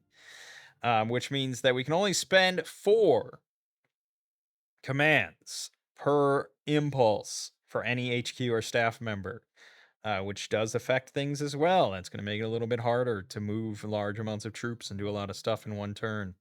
And our HQs and everything except for the first sergeant are all veterans, so we can still save 6, but even that is diminished. Um, yeah. Now, wildly, and I was very shocked by this. I couldn't really believe it. Spotting attempts are not modified in any way by visibility. Like I still can't really wrap my head around it that was like that's how it is. You'd think it'd be insanely difficult to spot somebody like a forward observer at night, you know, under like extreme little moonlight. But no, it's not modified because cover and concealment that does not include visibility. Anyways, the COHQ, he's not going to do much. He doesn't have much to do in this thing. It's mostly the first platoon HQ kind of doing his own thing, but he'll, of course, activate the first platoon HQ. Who will then draw for himself. He's a veteran. It's no contact, so he's got 4. Now, we could split up. I could send to both, but it's really risky. And we do have quite a bit of time here. We have 10 turns, so we don't have to be super rushy. So we're just going to peel off from our...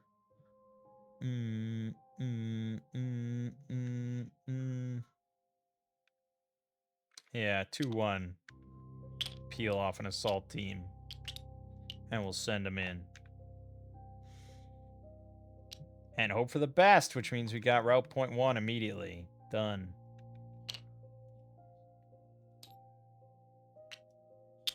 Okay. Also, you'll notice these are all question marks. It means it's either a random one between B or C.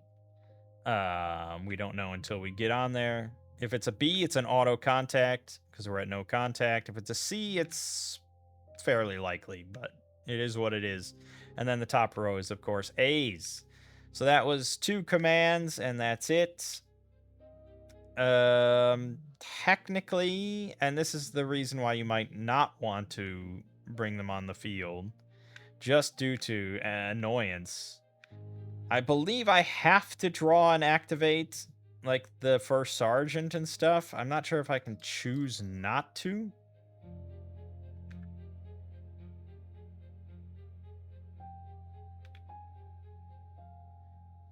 Okay, well, no, I suppose the first sergeant... Yeah, no, those are specifically good ones to bring along, because they don't draw. They just get their 1. So they can just keep stacking it. But I did bring along, for whatever reason, the second platoon HQ, who does have to draw each turn. He gets 1, +1, +1, +1. Wow, he's got a lot of modifiers right now. He's got 4. Okay. Then general initiative, and this is, we're back to 1 platoon, like from the training missions. So that means that this number is actually halved. So we have 1 action, and of course he's going to try to find cover in the irrigation cut. 3 cards, 1, 2, 3, no cover. All right, then of course we tick down to potential contacts. It's a C, haha. That means we draw 4. 1, 2, 3, 4. It's contact. But the C field is sort of nicer, generally. It's a 7 on the C column. That is package 5, Airborne Patrol. That's pretty good, I think.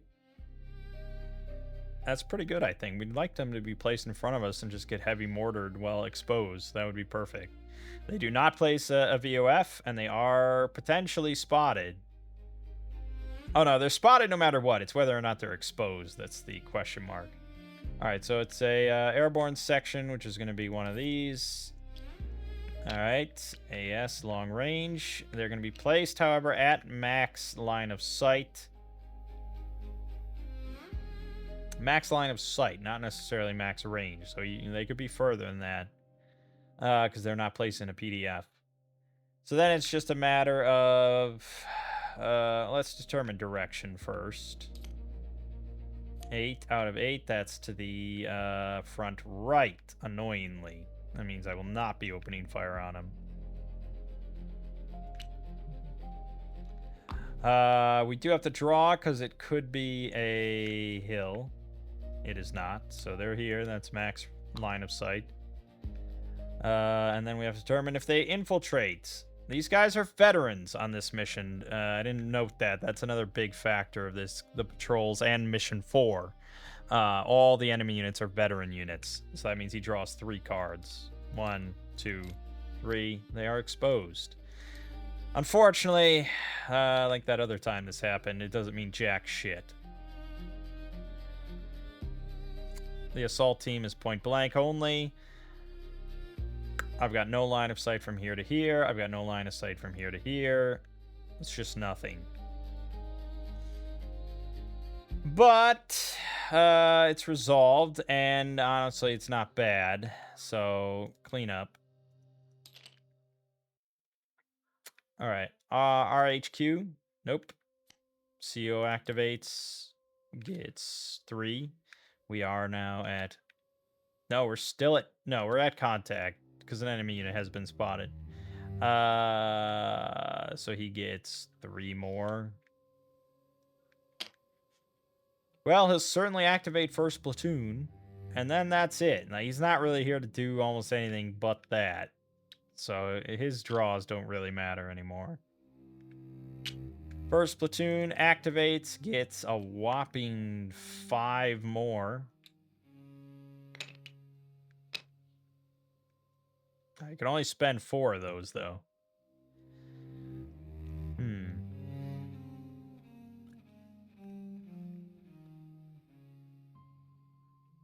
Well,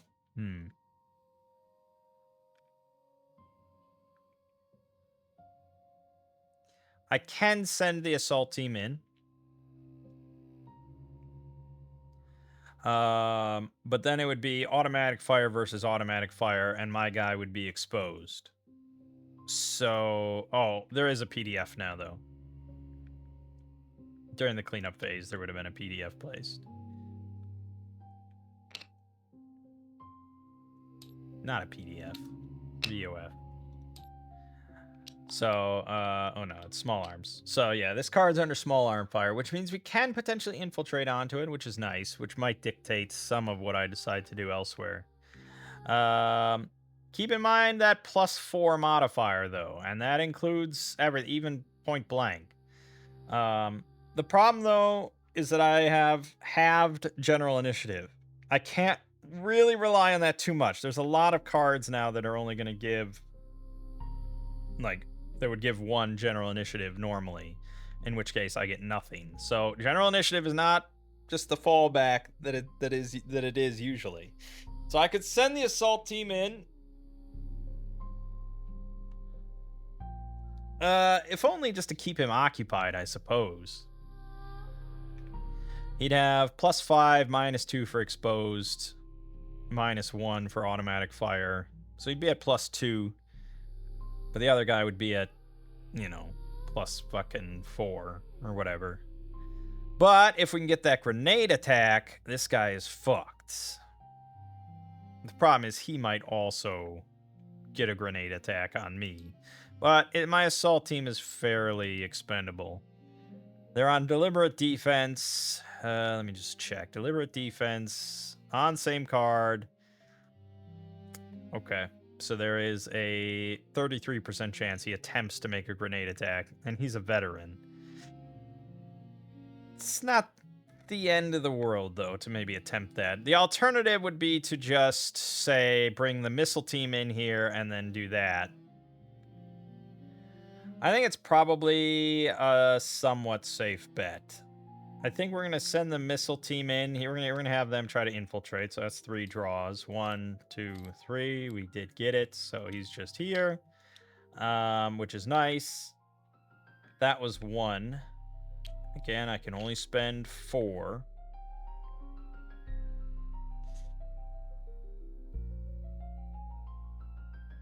We're going to send in 3, 1.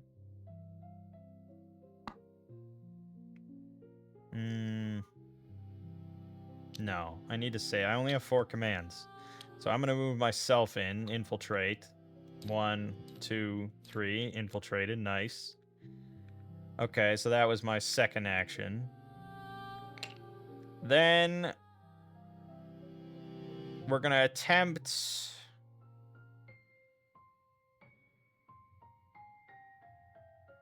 Yeah, I'm really not worried. Right now, these two guys, all three of these guys under this fire have +6 as the modifier.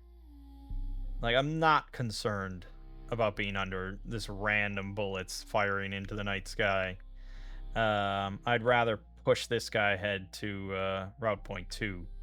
So we're going to have the missile team attempt a grenade attack here. Oh, but this is now... We are returning fire. So here we go. 1, there it is. 2, 3. Okay, we got it.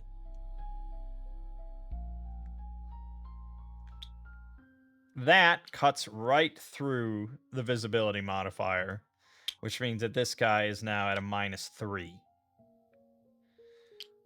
Far worse for him. That was a very nice grenade toss. And again, the funny thing that the grenade toss is not affected by visibility or anything.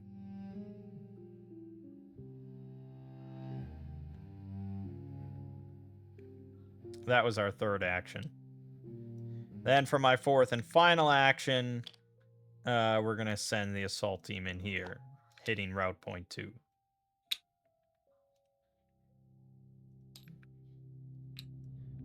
We are also now engaged. Okay, that's it. Then we have general initiative. No, I guess technically we go through all the rigmarole. First sergeant moves up 1, and the XO moves up 1, and then second platoon draws. That would have been a nice one, I suppose, for general initiative. Although that's only 1. Whether it's 2 or 3, it's only 1. But basically, he has far more than he could ever hope to spend or use or anything, so he's just there. That limited visibility. All right, then it's general initiative. Okay, so we have 1. I think probably, of course, just finding cover for him. I could concentrate fire if I needed to fuck this guy over more, but I think we're fine. So, really, we just want to find cover in case it's like an incoming mortar or something that's just going to cut through the visibility. So, yep. 1, 2, 3. Got it. This is a farm. That's out of 8.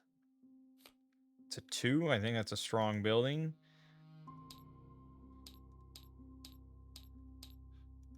Strong rune agriplex 2. It's a strong building, yes.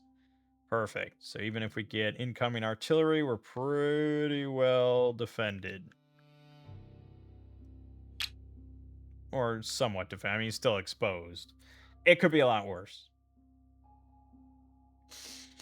Okay. Enemy HQ. Yes. Out of 10. 3.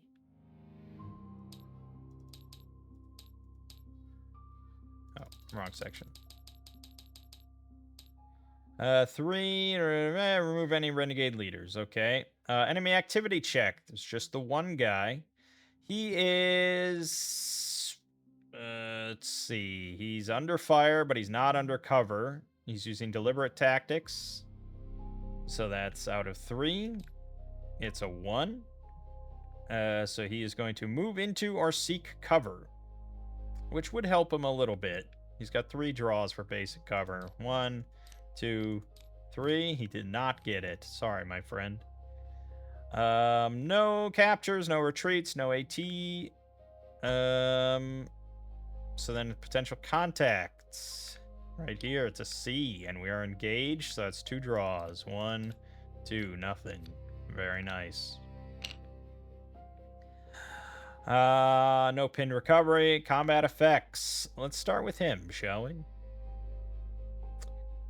-3 overall. +1, -4. -3. Let's see what you got.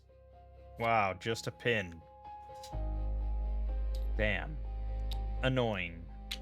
But also I had to use an ammo here. Okay, then us.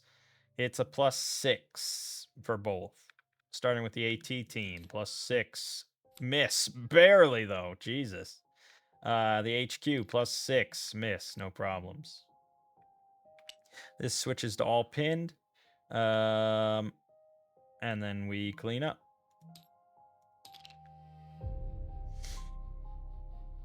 Okay.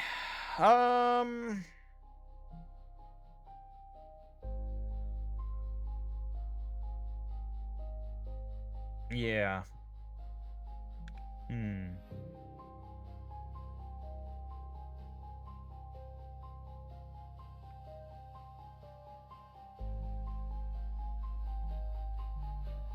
Okay. HQ event, nothing. CO activates for 1 billion. It doesn't matter. It doesn't matter. He's not doing that much. I do want to move up troops, though, with him. He's going to activate first platoon for 1, and then he'll send in the heavy bolter and 1-1, which is a green unit. I'm aware. But they'll be fine. I mean, this is all pinned now, so that's... Unless he rallies, which he could. We're still looking at +6 overall. That's it for the CO. First platoon activates. Gets an insane amount. Okay. He gets 6 more, so he's at 9.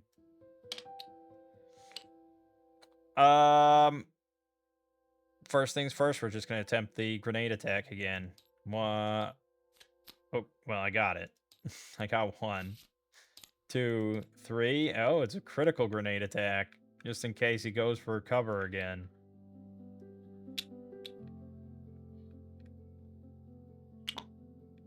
Okay, then used up an ammo. That was 1 activity. I suppose we will... And again, the 50 cal, the heavy bolter, is not firing until it is unexposed. So it's just small arm fire still. We're going to have the veteran try to concentrate fire on this guy, because he's got that little extra modifier pinned. 1, 2, 3. We got concentrate fire as well. Just a little extra bee in his bonnet. That's 2.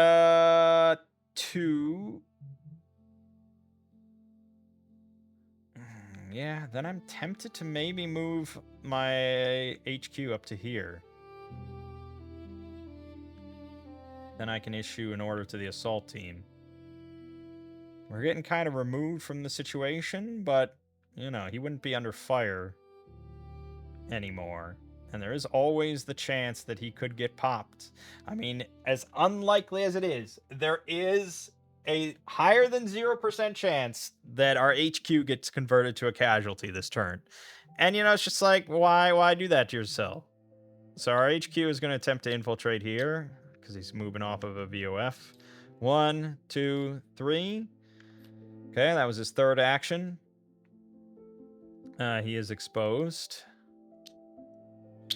Then his 4th action will be to send the assault team up to the fortified crop berm. Godspeed. But that does hit route point 3, so even if you die, you have done your job, soldier. Alright. Then, these 2 move up 1. 2nd platoon has to draw, but I don't care. And then, general initiative. We got 1, which again is going to be him trying to find some basic cover. A 1, a 2, a 3, a 4. Nothing. Alright. Enemy HQ. Yep. Out of 10. 7.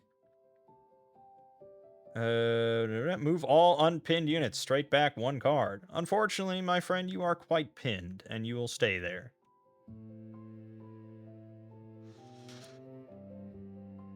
Okay. Enemy activity. You are pinned and not undercover. You have 5 options. It's going to be a 5, which is fall back. Annoying for multiple reasons, I suppose. 1 is that he's dodging the grenade hit. 2, that he's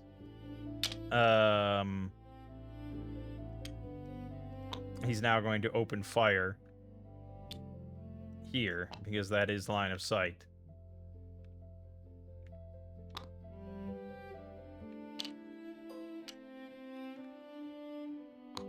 It's all pinned fire under terrible visibility, so it'll almost never do anything, but yeah, I guess they're okay now, but it's annoying.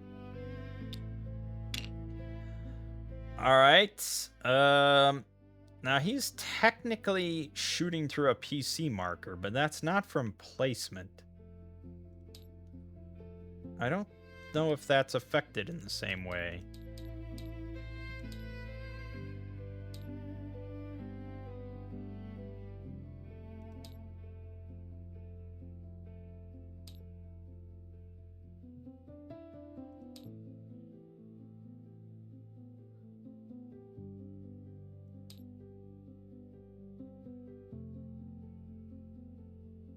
Enemy units that open fire through intervening PC markers along the line of fire cause those intervening PC markers to be removed if they're at the same elevation level. Yeah, I mean, that seems pretty fucking clear, so got rid of that pretty easily. That's not bad. It's now a safe spot. Okay, that's not bad. That was his enemy activity, so he's done. He is marked as exposed, but it doesn't mean anything. Capture and retreat, no. AT, no. Fire mission, no. Potential contact, yes. We have an A. We are still engaged, so that means 5-card draw. 1, 2, 3, 4, 5. Amazing. Okay, well then this mission's gonna get pretty damn easy. As I told you it might.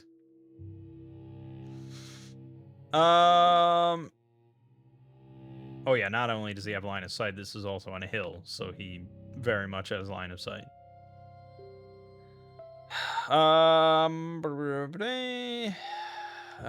He's also going to pin recovery at this point, which is more annoying because he's not under fire anymore. So that would be right now, which means it switches back to small arms. It's still mostly fine. And also, it doesn't even matter if the assault team did get hit. Or pinned, at least. If he gets pinned, it's fine. We're just going to move probably 1-1 onto this card anyways. And then I don't even have to do anything. I can move the missile team back here, and then we complete our objective. And then we just have to sit. Admittedly, it's a bit riskier. Because there's no staging area here. So a counterattack is a bit more dangerous. Even more dangerous, but we don't have to hold any position.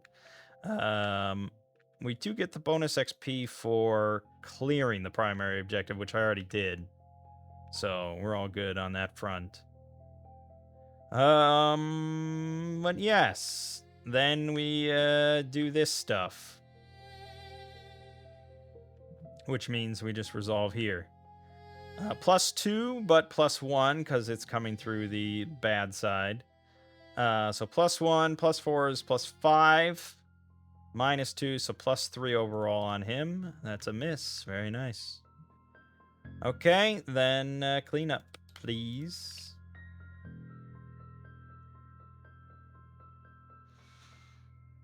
Alright. Our event. Nothing. CO.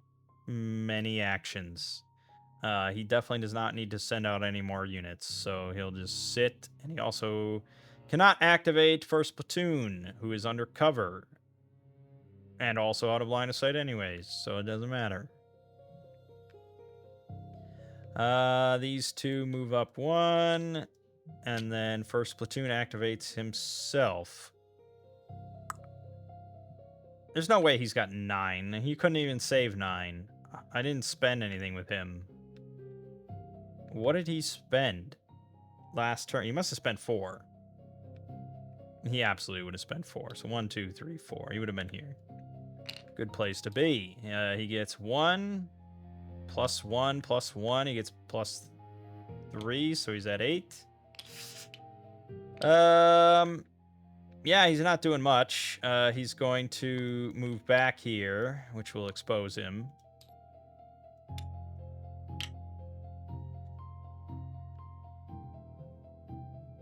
He's going to... We'll play it safe. He's going to peel off an assault team from 1-1.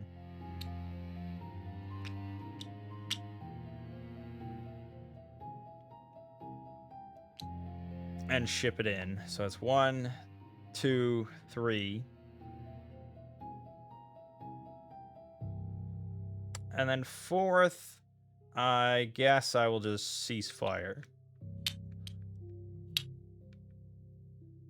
Doesn't do me much. It doesn't change much, but there you go. All right, then 2nd platoon has to draw. Good. That would have been a bad general initiative. Now is our general initiative. Ho ho! 2. All right, now if the assault team moves away, this guy will shift fire to our other team here. Also, you're exposed. Also, we cleared that.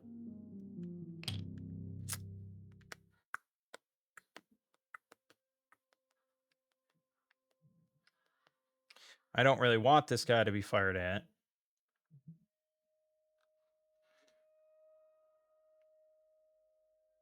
So I guess I'm probably just going to get stuck in here. And just go for a little extra cover. I mean, it'll be fine. Yeah. Yeah, just search for cover. 1, 2, 3, 4. You found it. Cover. Good.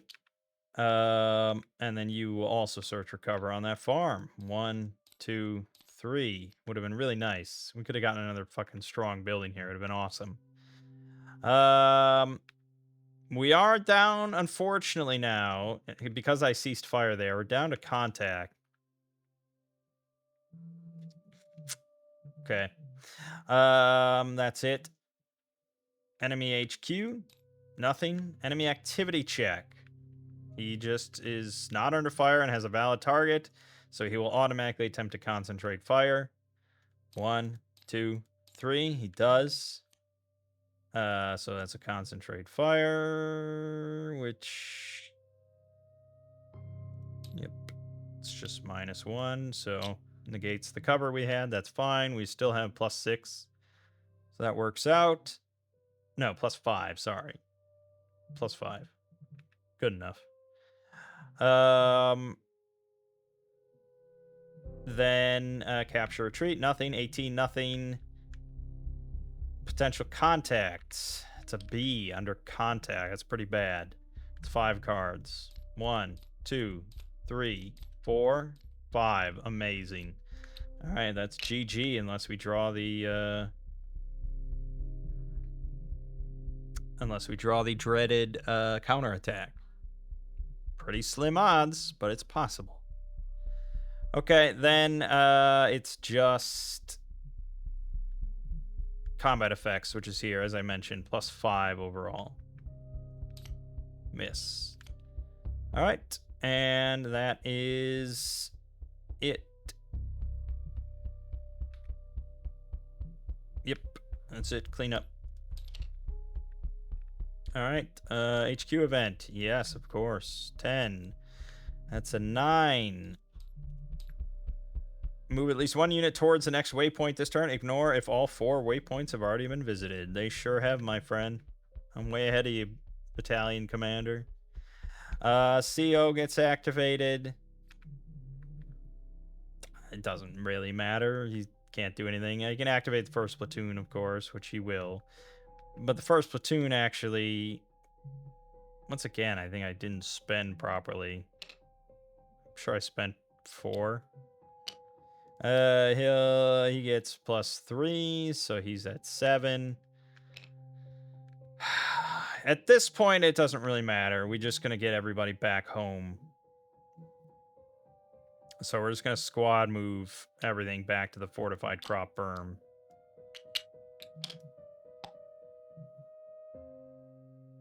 Which is pretty risky if there's a counterattack. I could have moved everybody onto these blaster crop rows into cover. Yeah, all right.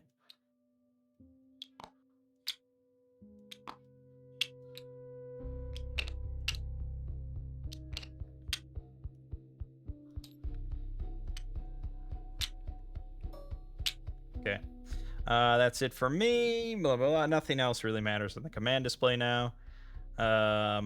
We just have to draw for the second platoon, and then we're going to draw for general initiative, which is 1. We're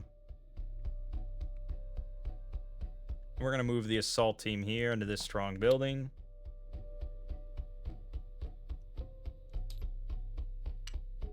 Okay. Enemy HQ. Nope. Enemy activity. He is once again not under fire shooting, so he's going to attempt the concentrate fire. 1, 2, 3. Oh, he actually got the crit concentrate. So that ignores his cover and minus. So he's at a +4 this time. It's a little risky.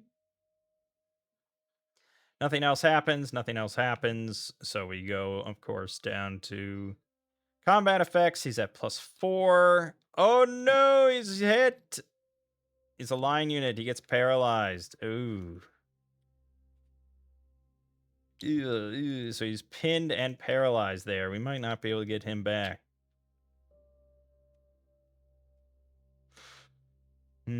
General initiative might be able to rally him, and then he might be able to retreat. That would be our only hope. Annoying. Cleanup. Turn 6. It's moving right along now. When you don't have to make big head crunchy decisions and you're groaning in agony at what's happening to you.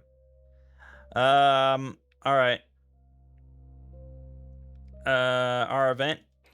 Nope. CO. Okay. We just have to draw for first platoon, second platoon, general initiative, 1. Yeah, he's going to try to rally. So it's just 2 cards. Oh, looking for rally. There it is. He rallied. Amazing. All right. Enemy HQ. Nope. Enemy activity. He's not under fire. So he will attempt to concentrate fire. 1, 2, 3. He did not get it. Retreat. He's under a VOF and he's unpinned, so he retreats to the highest cover. He'll head straight into this building. It is possible we could get them both back at assault team level and put them back in our squads, which would be nice.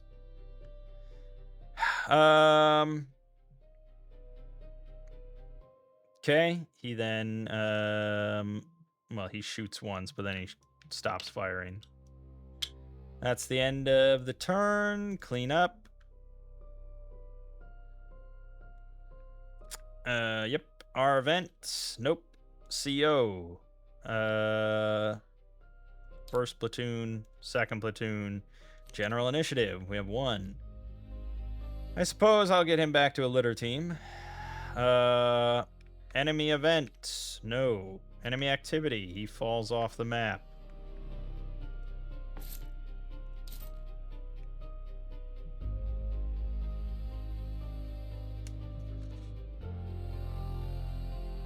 And there's still an A there, so it just stays there. Okay, that's it. That's everything. Clean up.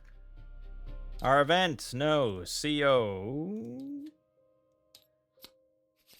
First platoon, second platoon, general initiative. We have 1 more. He'll become a fire team. Yeah, I don't know if we'll actually have time. Maybe I shouldn't do that. Let's send the assault team back. Assault team's gonna go back here.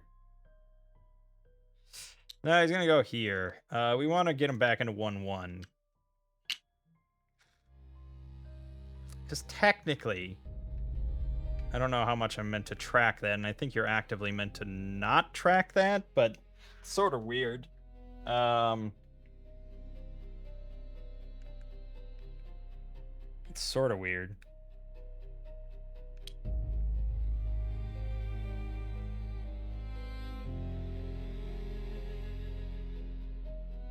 Reduce the squad or weapons team by a step. Place either an assault or fire team into play on the card.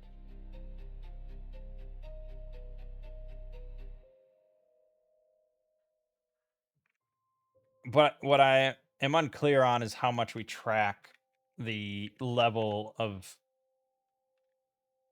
the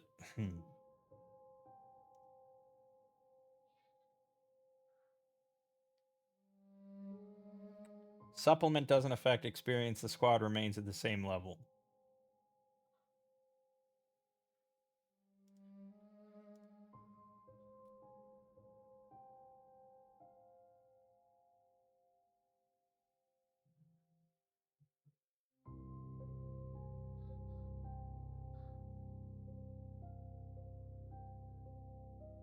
Yeah, okay. So you do not adjust any of this shit ever during a mission. So as long as I bring this guy, this assault team, back to the 1-1, they will still be a veteran, a green, and a green. Even though the assault team is considered a line unit. Which means that if you have a fully veteran squad and you peel off an assault team or a fire team, they are not veterans. They're either line or green, depending. But that also means that when you supplement them back, they become, you're still a veteran. But that means that it is generally better to reconstitute and supplement your squads during a mission, because then that doesn't get fucky. If, however, we don't get this guy back to 1-1, we then, I guess it's not really a big deal. We would drop off the green. In this case, it wouldn't be a big deal. But if it, who was the other one that we peeled off? 2-1. 2-1 is a veteran, a line, and a green. So it also is okay, because we would just, basically though, if it was 3-1, for example, and we had peeled off an assault team from them, and we didn't get it back, this would then be line, green after the mission was over. Because basically anything that you supplement a squad with afterward to reconstitute it back to 3 steps it's green. So we'd have to spend an XP to get it back to line, and then we wouldn't have the option to bring that up to veteran this mission. But yeah, it is what it is. In this case, it doesn't really matter. We have too much greens floating around. Where was I?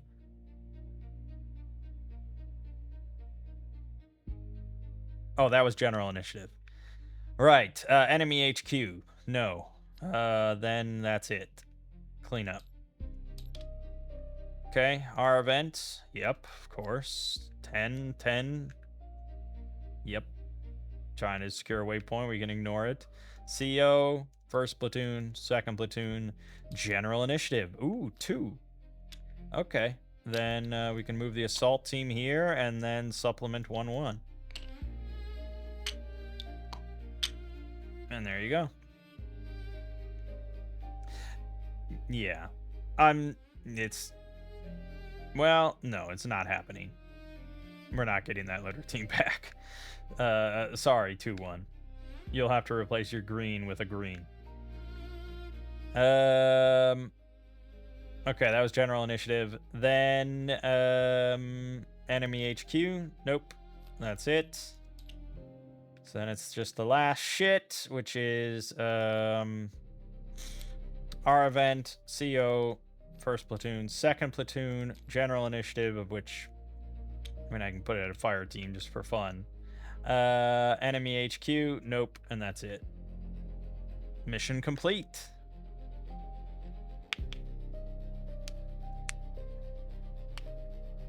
Now, I mean, like, when we did the second mission the first time and we failed it kind of at the end, barely. Like, there, we were not just sitting around waiting for a fucking counterattack to hopefully not happen. I mean, that was like, we did not have enough time. So it's not like all these missions play out like this, where we're just like passing the time and drawing cards just to avoid some one special rare effect. And I imagine in the other campaigns and other future missions where the game just gets harder and stuff, like there's going to be most missions where you don't have really enough time to do everything you want to do. But these patrols especially are generally pretty simple. We only have to visit 4 cards, and that's it. You know, so it's like 10 turns is a long time. They could have probably shortened the timer. But that's the thing, is like the timer is there for these missions specifically because of the risk of counterattack. That is the purposeful mechanic of it. But there you have it. We succeeded. So now we get combat patrol XP, which is slightly different. We cleared the primary objective, so we get 4. We completed the patrol successfully, we get 5. And then we removed 4 point markers from the map, so that's 4. So we got 13. As long as you do the patrol generally, you're going to get 13. We didn't capture any enemy prisoners or casualties. We didn't do any successful point-blank grenade attacks. We didn't even do any HQ events. So really, we just get 13. And we get 13 to spend amongst first platoon specifically, and any units that were assigned to first platoon on this mission. So we could have, if we wanted, had assigned the second missile team instead. But it's fine. I mean, we're mostly veterans, and we want to spend the XP on our units, our squads instead. Well, we definitely want to get this. Let's just do both of these. So that's 2. That puts us up to a veteran line unit. So that was 2 XP. We have 11 left. Let's get this greenie out of the way. That's 10 left. Then I think we may as well promote this to a veteran, which makes the whole squad a veteran. That puts us at 7. So then we'll spend 6 more to put this at veteran. So I got 2 veteran squads. That's pretty solid. And then I have 1 XP left, which we'll spend on a skill, which is going to be... Now, if we give this the first platoon, which we are doing, it can be used by any unit, any squad, or any unit, weapons team, whatever, within that platoon. I kind of like... I mean, paralyzed, jumping automatically for 1 command from paralyzed to assault team is pretty nuts. Even like... where is that skill here? Yeah, rally a paralyzed team to an assault team. Auto success even when under fire for 1 command. That's pretty insane, but it costs 2. But you can do the same thing, paralyzed a fire team, which is also quite good.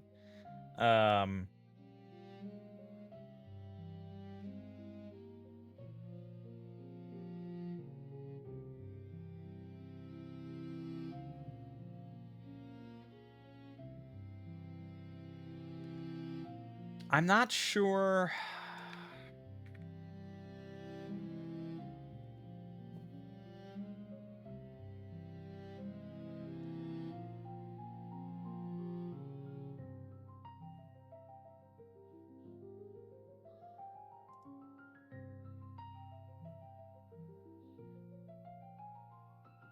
Yeah.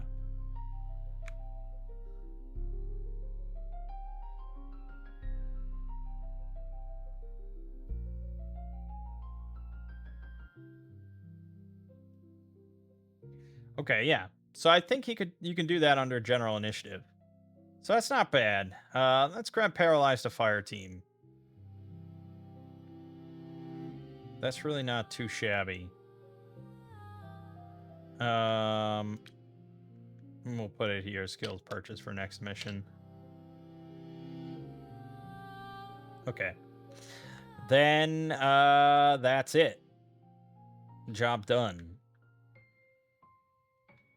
So I think then I'm gonna do the other 2 platoons, the other 2 combat patrols with the other 2 platoons. I'll do that on my own because I mean, you see the general gist of it, and it's not super exciting. All right, it really, hopefully, is not super exciting. Something has gone terribly wrong if it's exciting, which is probably how you describe patrols in real life. So I'll just do those. It gets us some XP. We can get, of course, like 1-2 back to a line unit. We can get 2-3 back to a line unit. Maybe another platoon up to veteran status. We can get the second missile team back to veteran status. And then, oh, we also could have spent 3 to get the senior sergeant back to veteran, which I would like to do. So one of these guys will do that. But then, yeah, hopefully we should be able to head into the 4th mission with quite a lot of veterans. Which is what I had in my other campaign. Didn't help me. It doesn't save the day or anything. It's just kind of nice. I mean, it does affect casualties somewhat. I mean, sometimes. Like, you know, here it's veterans take paralyzed litter, lines take paralyzed litter, greens get double paralyzed. But here it's like double casualty on everybody. That's the worst. Here, casualty fire team for everybody. Here it's slightly better. I mean, it's rare that being a veteran specifically over a line unit saves you. Here, I mean, look, casualty. Here it's like if you're a veteran or a line unit, you're actually made more vulnerable. You're killed. Here being a line unit saves you. Here it's just bad. Yeah, it's bad. I mean, being a veteran doesn't always say is rare that being a veteran helps you. Here, veteran gets you into a fire team compared to being littered. That's kind of good. Here, being a veteran saves your life. Holy shit. But yeah, it's not a massive deal. The bigger deal being a veteran, of course, is just card draw. Having the extra card draw for commanders, having the extra card draw for infiltrate attempts, spotting attempts, grenade attack attempt, all that sort of stuff. That's why I go for the weapons teams first after the commanders. Especially the missile teams, having them get 3 draws instead of 2 for the one thing they're meant to do is kind of nice. So I'll do the patrols. You're already familiar with the map. There'll probably maybe be some more cover. I mean, that's sort of the argument, I guess, is for the second and third patrol. Do you just do the exact same route? Probably not. I'll probably go this way a little bit next time. We're trying to peek out some extra cover. But I really would like to find some cover on this ruined agriplex. Because we already got the strong building here. That's really nice. But if we can get another strong building here, it's pretty good. But keep in mind, this cover will also be utilized by your enemies. So it's also like, do I want more strong buildings around for them to be in? I don't know. Because the 4th mission is in daylight. The Black Bow Ridge offensive. Good God. So cover is quite a lot more valuable there. It's hard to say. I think, doesn't it go to being, yeah, it goes to...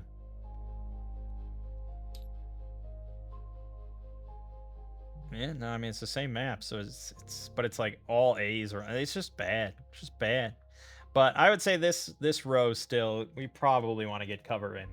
Because this row here is just going to be B markers, which is not terribly likely there will be enemies. Also, notably, there's C markers on row 1, which means, yeah, there will be... Your opening line has potential contacts on it.